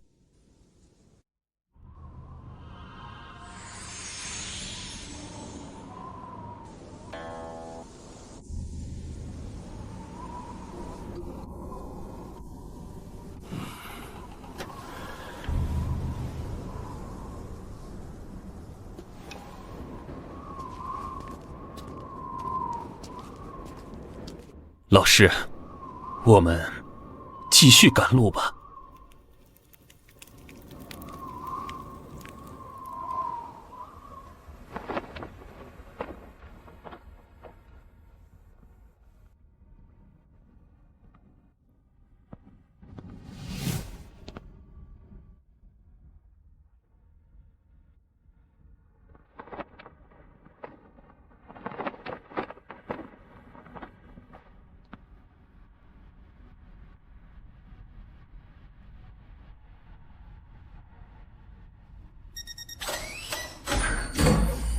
我们的民族精神源头是什么？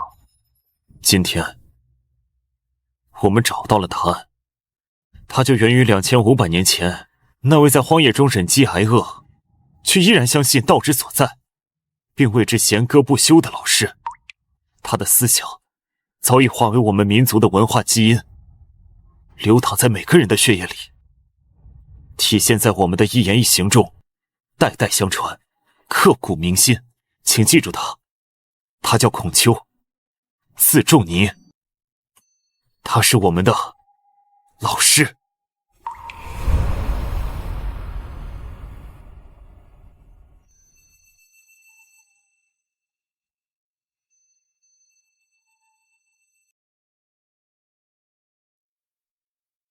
林涛啊，我们这档节目正在以一种不可思议的方式重塑当代年轻人的历史观和民族认同感。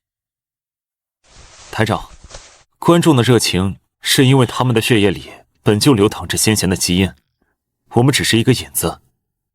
既然人的根本已经找到，那么接下来我想探讨一下神的实现方式。方式？这个有深度。我想选李世民。唐太宗玄武门？我的天，涛啊，你这是要去碰一个马蜂窝呀！这是一个功过都大到无边的人物。风险才意味着探索的价值。我们不能只呈现完美的圣人，更要敢于直面英雄的原罪。历朝历代的皇帝都在学习他，但没有一个敢完全复制他，因为他的路太险、太狠，也太辉煌。我想让所有观众都思考一个问题：一个伟大的时代，是否必须由一个双手沾满血腥的开创者，用最冷酷的手段来开启？我想去问一问那位被后世敬仰的天可汗，当他站在兄弟的尸体前，听着宫门外清兵的厮杀声，他的心中究竟是帝王的冷酷，还是凡人的恐惧？好，我们不惧怕争议，我们只追求真实。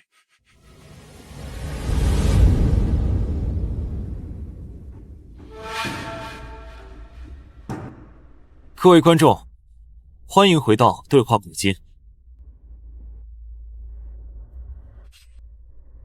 我们对话过无数先贤，但今天我们要见的这一位与众不同。他的功业光耀千古，他的罪孽也罄竹难书。他亲手射杀了自己的兄长，默许部下杀害了自己的弟弟，并将他们的子嗣无论老幼尽数屠戮。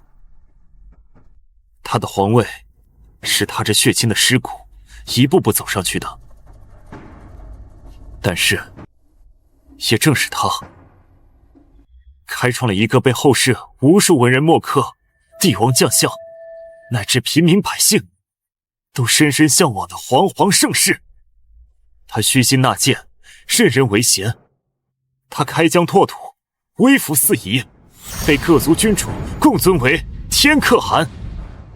他就是唐太宗李世民。今天我们回到一切的起点，回到那个大唐历史上最血腥、最黑暗的一天——玄武门，去见一见那位站在命运十字口的秦王李世民。大唐开国9年，战功赫赫的秦王李世民，在玄武门的阴影下，迎来了命运的决战。太子李建成的步步紧逼，父皇李渊的犹豫不决，将大唐推向了内乱的深渊。这一天，长安城的曙光尚未升起，而亲兄弟间的鲜血即将染红大明宫前最冰冷的石阶。你是何人？秦王殿下，我非您的敌人，我来自1300年后，特为见证贞观之治的开端而来。一派胡言！来人，拿下！殿下不必惊慌，宫门之外，太子和齐王的精锐虽然凶猛，但尉迟恭已经直捣黄龙，拿下太子了。您的亲兵也已经前往去保护您的父皇了。他此刻正在宫城北面的海池上泛舟，假装对一切充耳不闻。很快，混乱就平定了。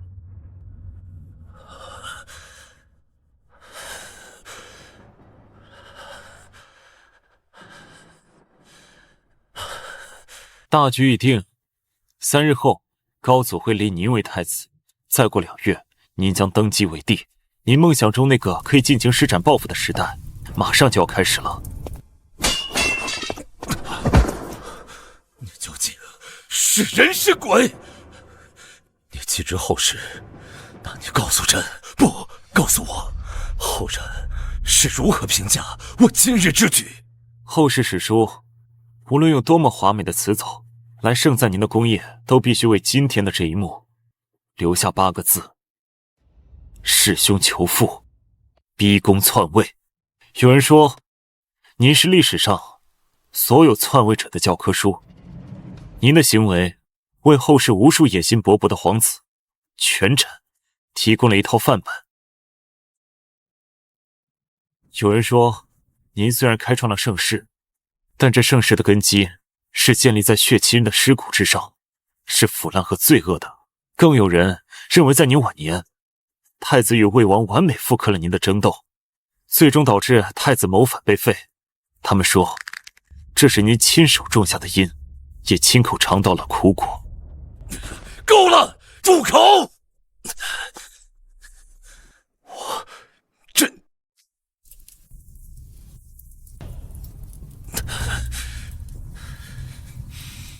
没有选择。但是，他们只看到了您手段的酷烈，却没有看到您的苦心。他们只看到了宫门之内的血，却没有看到您此举为天下苍生省去了多少将要流淌的血与泪。他们说您开创了坏的先例，简直是妇人之仁，鼠目寸光。若无您今日之雷霆决断，任由建成元吉那样的庸才得逞，大唐这个刚刚从数百年战乱的废墟上建立起来的新生王朝，必将再次因为内耗而分崩离析。届时天下烽烟再起，百姓重回乱世。您不是在为自己夺嫡，您是在为这个苦难的民族保留下最后一丝元气，是在为天下止战。他们说这是您的污点，他们忘了是建成元吉欲置你于死地。您不是在进攻，您是在自保，是在被逼到悬崖边缘的一次绝地反击。玄武门之流血，是为了让整个天下的土地不再因战乱而流血；一家之不仁，是为了成全万民之大仁。您今日背负的，不是个人的权欲，而是整个大唐未来100年的国运。您不是篡位者，您是这个时代唯一能够打破旧秩序、开创新纪元的破局者。后世当真有人能懂我？陛下，我们懂。我们不仅懂，我们还亲眼见证了您今日种下的因，在未来结出了何等光耀千古的果。您请看，陛下，您让华夏成为了当时世界上最强盛、最文明、最开放的国度。万国来朝，您虚心纳谏，君臣共治，开创了一代政治清明之风。您被后世所有帝王奉为最高楷模。您看，北方的蛮夷被您彻底击败，您却没有将他们赶尽杀绝，而是将其纳入华夏的版图。他们尊奉您为天可汗。您留下的开放、包容与自信，已经深深地刻入了我们这个民族的基因。1300年后，您的子孙依然在沿着您的道路拥抱整个世界。好一个贞观之治，好一个天可汗，好一个永不磨灭的大唐气象。朕这一生杀兄屠弟求父，能换来如此盛世，绝了！朕明白了，天命不在于神佛，不在于血脉，而在于人心，在于天下苍生。朕今日所为，不求高为列祖列宗，只求无愧于天下苍生。你让朕看到了后世，也让朕坚定了己道。朕无以为报。你带着他告诉后人，评价一位君王，不要只看他登基时双手是否干净，而要看他治下百姓的碗里是否干净。告诉他们，权力不是用来享乐和复仇的，而是用来守护和承担的。若不能让天下百姓安居乐业，夜不闭户，路不拾遗，这皇位便是天下最重的枷锁，最毒的诅咒。晚辈谨记，必将陛下此言传之后世。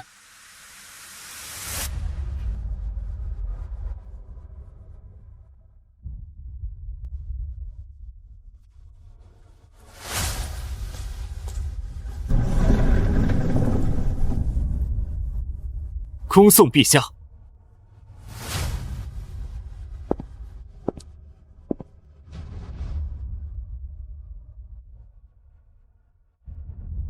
一位伟大的君主，他不必，也不可能是一个道德上的完人。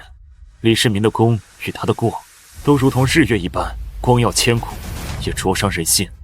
玄武门的血是他一生无法摆脱的梦魇，但贞观的荣光却是他给予整个民族最宝贵的遗产。历史从来不是非黑即白的童话，它充满了复杂的选择，沉重的代价，和在泥泞中开出花朵的神性的伟大。而我们作为后人要做的，不是简单的崇拜或批判，而是从这复杂的历史中汲取继续前行的智慧与力量。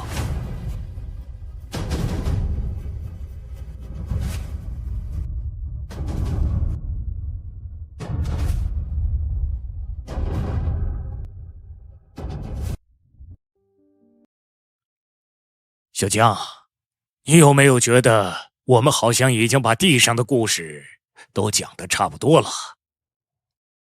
台长，江导，帝王将相决定的是我们民族的疆域，圣贤名士塑造的是我们民族的品格，他们共同铸就了我们脚下这片土地的辉煌。但一个伟大的文明不能只有回忆，我们还应该有梦想。梦想？你的意思是，那些改变了我们生活方式的工匠？他不是帝王，没有为我们开疆拓土；他不是圣贤，没有为我们立德立言。在正史中，他甚至连一个确切的名字都没有。他的一生，只为了一个在当时所有人看来都荒诞不堪的梦想。我想去见明朝的万户。万户？涛啊，我的总导演，你这是要干什么？我们节目的基调是真实，是厚重，是风骨。万户他很可能只是个传说呀，一个把自己绑在火箭上炸死了的疯子。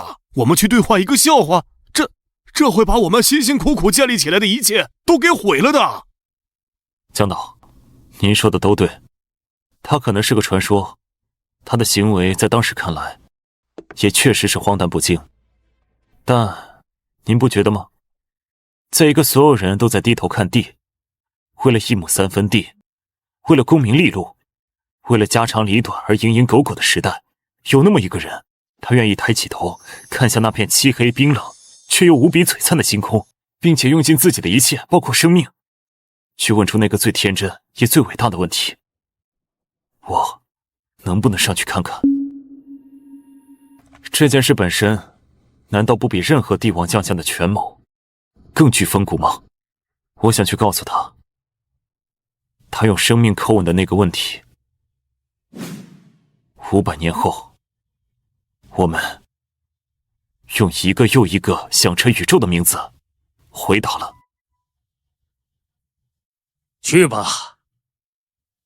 如果说前几期我们是在为华夏寻根，那么这一期就让我们跟着你为华夏问天。各位观众，欢迎回到对话古今。我们对话过先贤帝王，但今天我们要见的这一位，只是历史车轮下一粒尘埃。或许很多人连他的名字都不知道，但他却是一种华夏精神的代表。今天我要对话万户。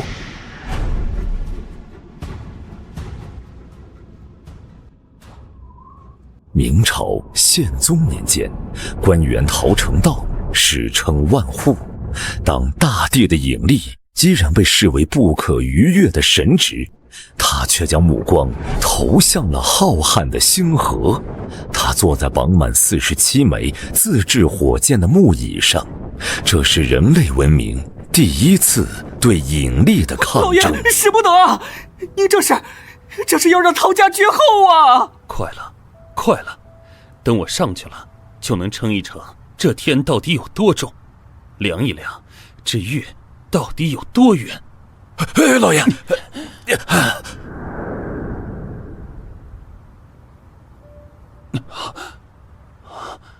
你是何人？来看我笑话吗？陶成道先生，我叫林涛，来自500年后。我不是来看你的笑话，我是来回答你的问题。我知道你想称一称天有多重，量一量月有多远。我现在就可以回答你，天没有重量，因为它没有尽头。月离我们脚下这片土地大概有76万里。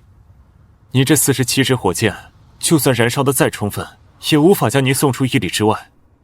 再过片刻，您会点燃引线，然后伴随着一声巨响，您会在一片火光与浓烟中化为灰烬。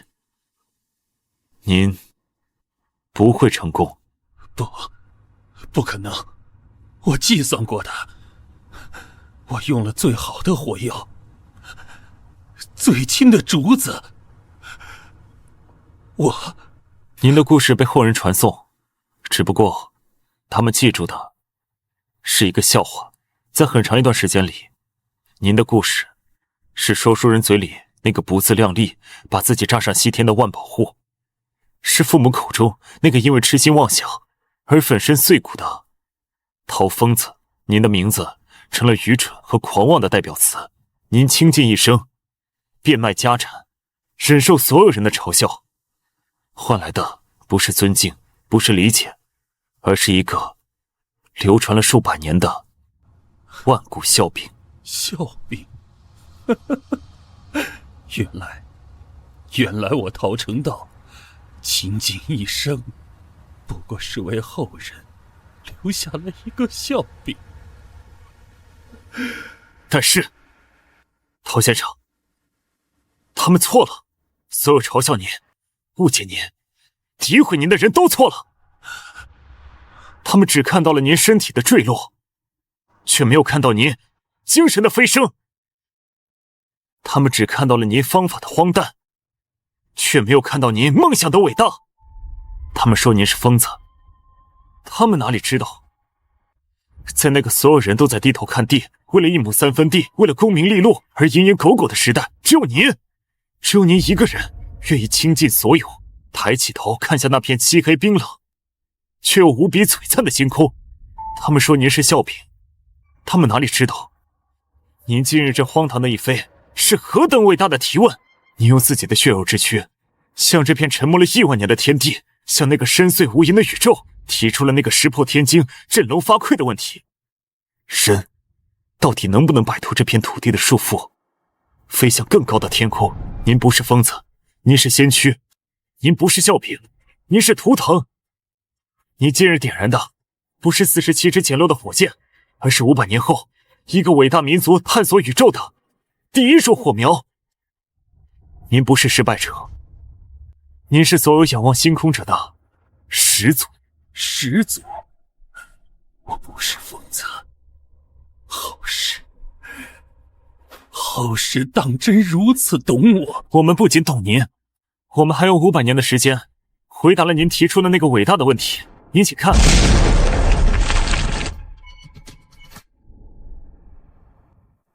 万护公，您看，您当年的47支奇火已经变成了我们今天的航空火箭。我们用最坚固的钢铁和最精密的智慧建造了这通天的云梯。我们这艘承载着亿万华夏子孙梦想的飞船，取名神舟，神州大地的飞船。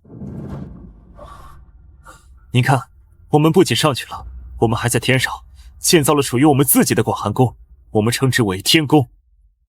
您的后人已经可以在星辰之间自由的生活和工作，我们已经成为了天外之人。您看，我们替您登上了您最想去的地方。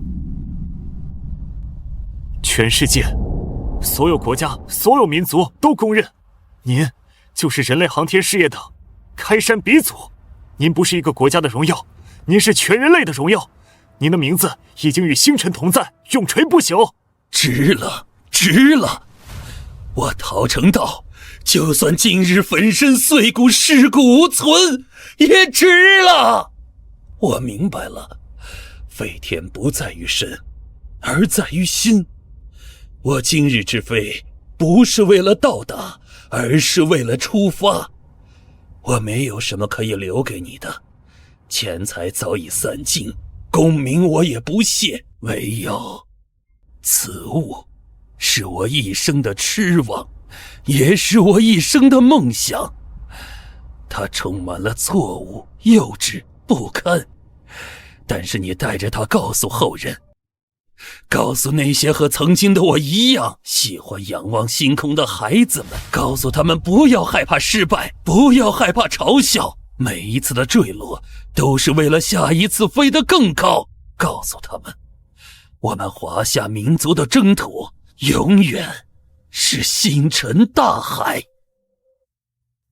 晚辈谨记，必将您的精神与星辰大海这4个字传至后世，永不坠落。好了，我的知己，我的送行者，时辰已到，我要去完成这第一场献给星辰的祭礼了。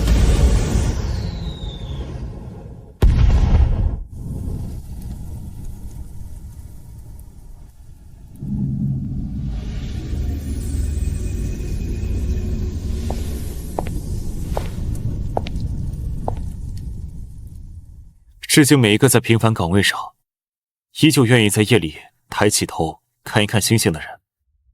我们都是万户的后人，因为他用生命为我们定义了什么叫做华夏式的浪漫，那就是把我们的神话一步一步变成现实。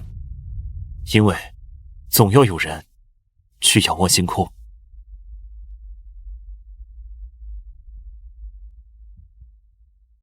台长，现在网友们创作的二创视频播放量都破亿了，都在问我们下一期对话谁，热度空前啊！江导，台长，下一期的人选我想好了。谁？咱们必须趁热打铁，做就做最强的，把收视率再推上一个高峰。不，这次我想去见一个失败者，我想去见明朝的最后一名皇帝朱由检。崇祯，亡国之君啊！林涛，这个选择是不是太冒险了？这太压抑了。江导，我觉得我们节目的宗旨扬古今文化，振为外邪风，不仅仅是赞颂成功者，更是要去发掘那些淹没在历史尘埃里的风骨，为那些被误解、被低估的守卫者证明。第一季见始皇，我们看到了华夏的开端。这一期，我想让观众看看一个伟大的文明在面对终结时是何等的悲壮与刚烈。我想带后世的光去温暖一位在黑暗中孤独守卫了17年国家的君王。好，就按你的想法来，你说的对，不光是要赞颂强盛，更是要传承风骨，不破不立。对话古今，以史为镜，可知兴替；以人为镜，可明得失。各位观众晚上好，欢迎回到对话古今。今天我想带大家去看一个王朝的终结。在历史长河中，我们总是习惯于歌颂胜利者，而对失败者往往只留下一句冰冷的亡国之君。他17年萧役干时，勤政节俭，却最终国破家亡，眉山自缢，以身殉国。他就是大明王朝的最后一位守望者，崇祯皇帝朱由检。李闯的乱兵这么快就搜到这里了吗？也好，连个来为朕收尸的都没有，却来了个催命的鬼。动手吧。晚辈林涛来自380年后，并非鬼魅，亦非乱兵，特来拜见大明皇帝陛下。380年后，是来看朕这个亡国之君如何身死国灭，为后人取乐的。不，晚辈是来记录您最后的遗言，更是来见证一位君王最后的风骨。您在自己贴身的白衣上写下了血书。朕自登基17年，逆贼直逼京师，虽朕博得匪功，上干天怒，致逆贼直逼京师，山街诸臣误朕，朕死，无面目见祖宗于地下，去朕冠冕，以发覆面，甚贼分裂朕师，误伤百姓一人。你究竟是何方妖孽？我并非妖孽，陛下，我只是懂您的后人。你既来自后世，你告诉朕，后世史书是如何评价朕的？后世说，您虽有勤政之名，却无勤政之实。每日上朝，不过是重复空洞的流程，无法真正解决问题。后世说，您识人不明，刚愎自用。登基之初，确实雷厉风行，铲除魏忠贤，但此后却在党争的泥潭里越陷越深，无法自拔。后世说您急躁多疑，刻薄寡恩。17年间，您换了17个刑部尚书，50个内阁大学士，无数将帅死于您的猜忌之下。朝堂之上，人人自危，无人敢言。后世说，您听信谗言，自毁长城，驱杀袁崇焕，让无数关外将士心寒，最终导致防线崩溃。更有甚者，说大明之亡，始于万历，亡于天启，但是彻底断送在您的手中。您就是史书上板上钉钉的亡国之君。亡国之君，亡国之君，说得好，说得好啊！朕就是个亡国之君。但是那些只会在故纸堆里吹毛求疵的所谓史家，他们不懂，晚辈懂。后世无数真正读懂了您17年血泪的人，都懂。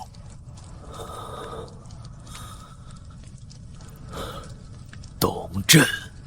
您17岁登基，从您哥哥天启皇帝手中接过的是怎样一个千疮百孔的帝国？内有流寇四起，外有后金虎视，朝堂之上党争不断，国库中空虚如水，连年天灾赤地千里，百姓一子而食。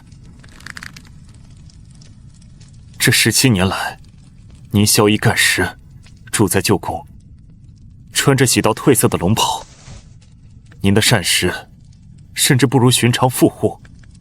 您为了筹集军饷，放下95之尊的颜面，去求那满朝文武捐款，换来的却是他们的哭穷、欺瞒与最终的背叛。他们说您刚愎自用，可您面对的是一个烂透了的官僚集团。他们说您驱杀袁崇焕，可他们忘了，是袁崇焕自己说了5年平辽的大话，是他在您3令5申之下依旧斩了毛文龙，是他在京师被围时惴惴不前。在当时那种情况下，你有得选吗？您不是想当一个刚愎自用的君主，您是不得不当，因为您的身后空无一人。您是一位想用一己之力去补天的君王，只可惜天早就被您的前任，被那满朝的蛀虫给蛀塌了。陛下，您不是亡国之君，您是大明朝最后一位以死殉国、以身守节的守夜人。守夜人，守夜人，守夜人。你既是从后世而来，是否说明我汉室未亡，华夏还在？陛下，华夏依然在。您请看。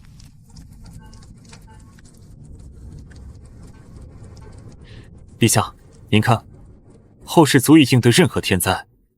您在位时经历的饥荒，百姓一子而食的惨剧，在后世的华夏已经一去不复返。您看，您曾用生命守护的疆土，后世子孙把它守得固若金汤。九边犹在，但再无外敌能踏入我华夏腹地半步。您看，您在遗言中拼死相护的百姓，他们都过得很好，山河犹在，国泰民安。好，好啊，好啊！百姓无恙，朕心愿足矣，朕死而无憾。大明亡了，亡在朕的手，这是天命，亦是国运，朕无力回天。但华夏未亡，好一个山河犹在，国泰民安。朕没有传国玉玺可以托付，没有天子百剑可以相赠。朕登基17年，回首望去，竟无一成功业。唯有这件记录了朕之罪己与最后嘱托的血液，你带着它告诉后人：一个王朝的覆灭不足为惧，历史兴替本是常事，但华夏的脊梁不可弯折。告诉他们，无论何时都当以民为本，民为重，社稷次之，君为轻。晚辈谨记，必将此言传至后世。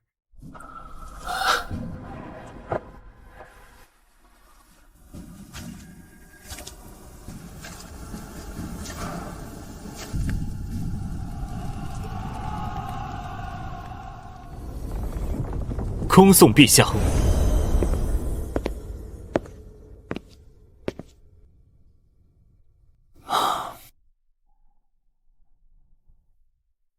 历史不该只有成王败寇的冰冷法则。崇祯皇帝的悲剧，不在于他个人做了多少对错的决定，而在他用尽了全部的力量，倾尽了17年的心血，却依旧无法挽回一个时代的倾颓。他或许不是一个完美的皇帝，但他用自己的死，守住了君王的最后气节，守住了一个民族天子守国门，君王死社稷的铮铮铁骨。让我们记住这位华夏的末代君王，最后的守夜人。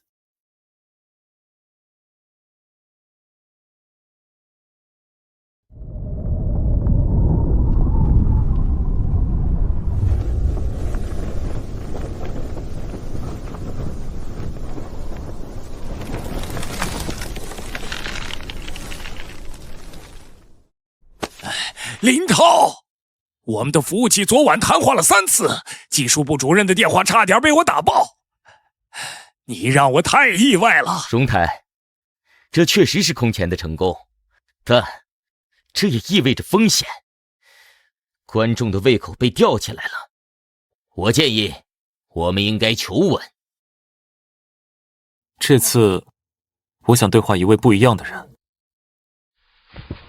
我想对话的是蜀汉丞相诸葛亮。诸葛亮，林涛，我承认你很有想法，但这能有始皇帝那种君临天下、一扫六合的气魄和爽点吗？观众会买账吗？始皇帝的伟大在于他用雷霆手段为华夏铸就了坚不可摧的根，而有些人的伟大在于知其不可为而为之的坚守。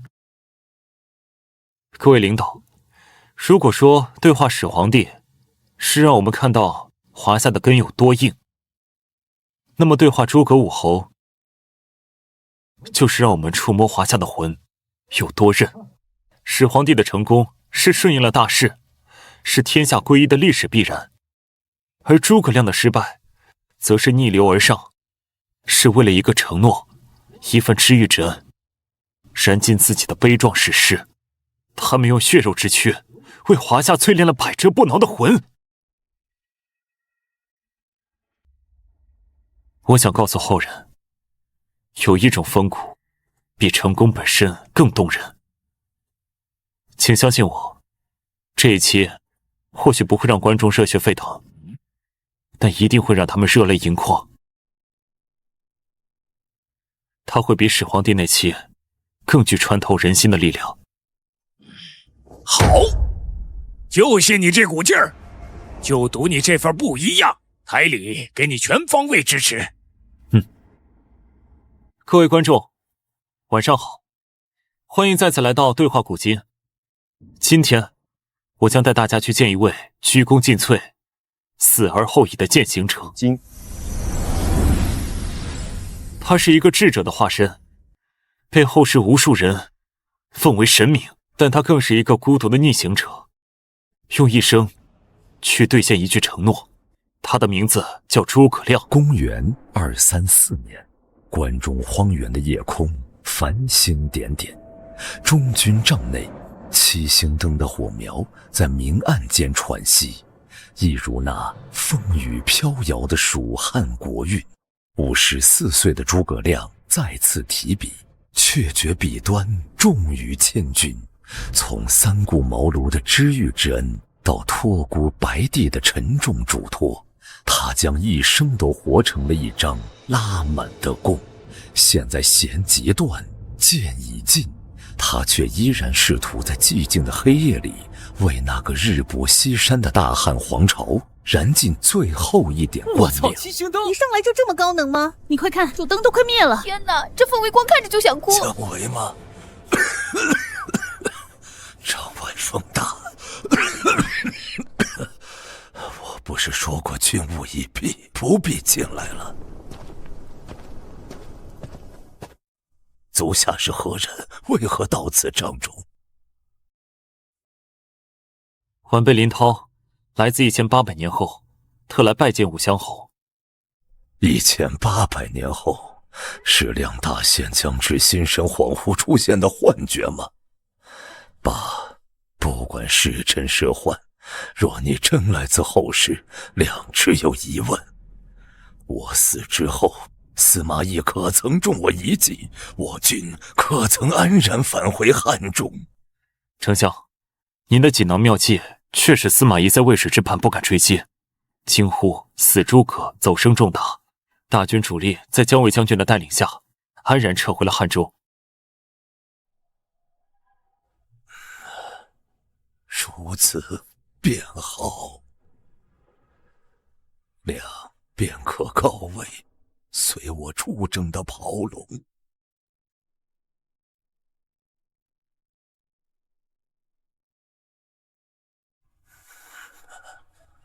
那汉室可复了吗？未曾。丞相皇后40年，蜀汉王后司马氏篡位，建国为晋，一统天下。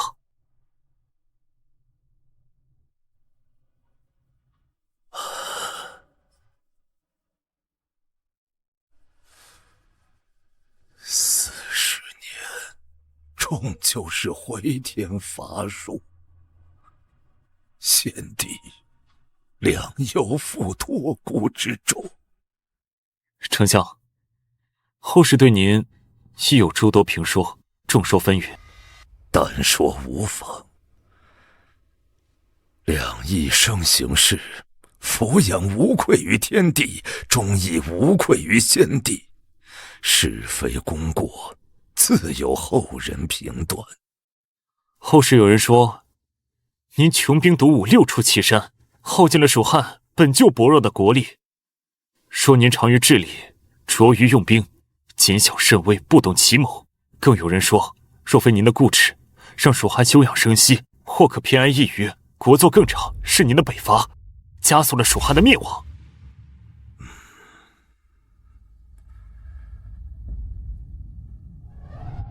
是啊，天下皆知汉室是魏，曹魏占天时，孙吴占地利，我大汉仅占人和，以1州之地抗衡9州之众，无异于以卵击石。可谁又知汉中与关中国力相差10倍，不主动进攻，难道等司马懿厉兵秣马，国力日盛再来攻我吗？到那时才是真正的毫无还手之力。先帝与白帝城托孤，泣血之言犹在耳边。天下汉民翘首以盼，望王师北定中原。若量安坐成都，锦衣玉食，不思北伐，与坐以待毙何异？攻尚有一线生机，守则必死无疑。量所争者，非一时之胜负，乃大汉400年之国祚，乃先帝3顾茅庐之遗志。晚辈方才所言，皆是后世的偏见，是那些只看成败，不问风苦之人的妄言。在真正的后世人心中，您鞠躬尽瘁，死而后已这8个字重于泰山。哦，您在南中七擒孟获，以德服人，而非以利。废除苛政，推广农耕，使南人不复返，为北伐奠定了稳固的后方。此为治戎为常。您治蜀定律法，正官吏，路不拾遗，夜不闭户，使国无游民，仓廪充实，百姓归心，此为利民之干。您的诸葛连弩可时使俱发，您的木牛流马解决了崎岖蜀道的粮运难题。您是那个时代最顶尖的发明家。您所著《出师表》，情真意切，字字泣血。千载之下，凡读之不哭者，皆被后人视为不忠不义之人。后人之所以尊您敬您，甚至神化您，不是因为您战无不胜、算无一策，而是因为您明知不可为而为之。在那个天下所有精英都默认汉作已尽的时代，只有您还在逆天而行，为了一个承诺，为了一丝希望，燃尽了自己最后一滴心血。您不是神，您只是一个用一生践行承诺的凡人，但这恰恰是您最伟大的地方。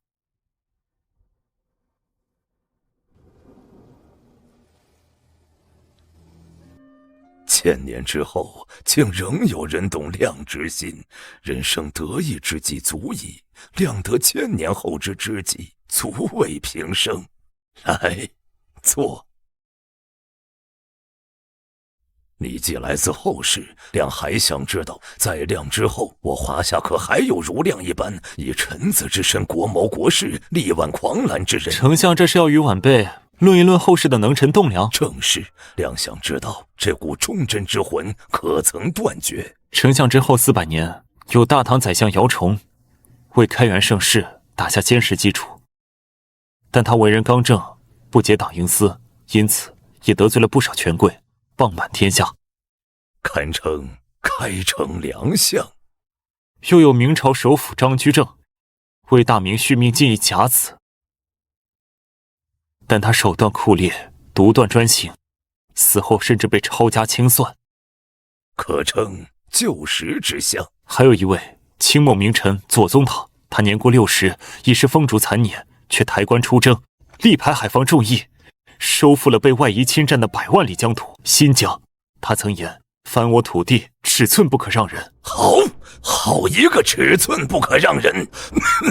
亮毕生所求，不过是克服中原，还于旧部。此公竟能于风烛残年，为国开疆拓土，扬我华夏国威，其志其功，远在亮之上。此人当为民族英雄。听闻后世如此多豪杰，亮心甚慰。亮还有最后一问：华夏可曾一统？丞相，华夏不仅一统，而且达到了前所未有的强大与繁荣。您所治理的蜀地，如今也是真正的天府之国，百姓安居乐业，处处是盛世景象。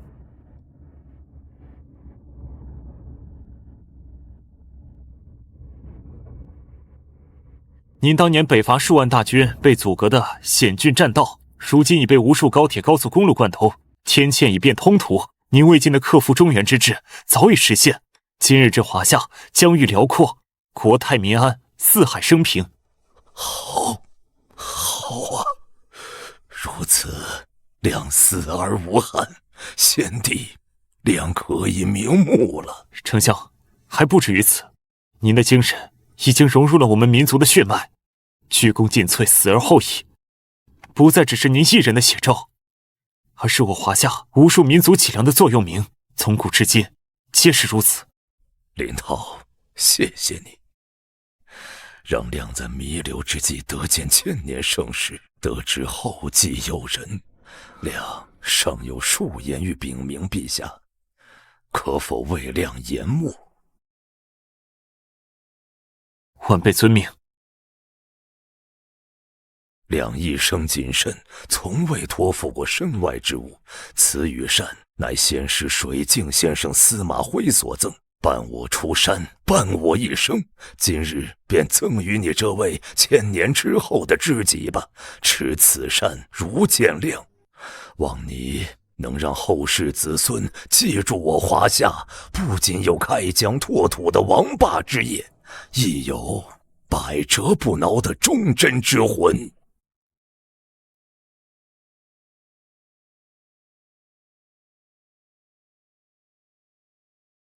晚辈谨记丞相之托，必不负今日之言。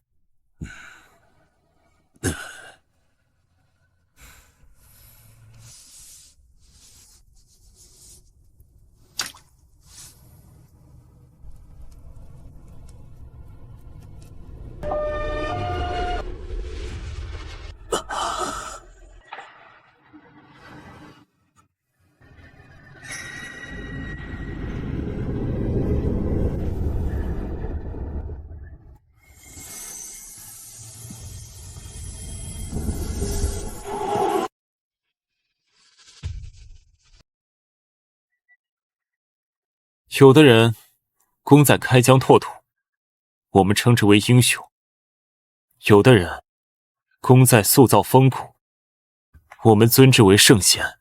诸葛亮的一生或许有遗憾，但他为后世留下的是比成功二字更宝贵的精神遗产。这种知其不可为而为之的执着，这种鞠躬尽瘁、死而后已的奉献，已经融入了我们的文明，刻在了我们的骨子里。它将永远照亮我华夏后世在任何艰难险阻面前砥砺前行的道路。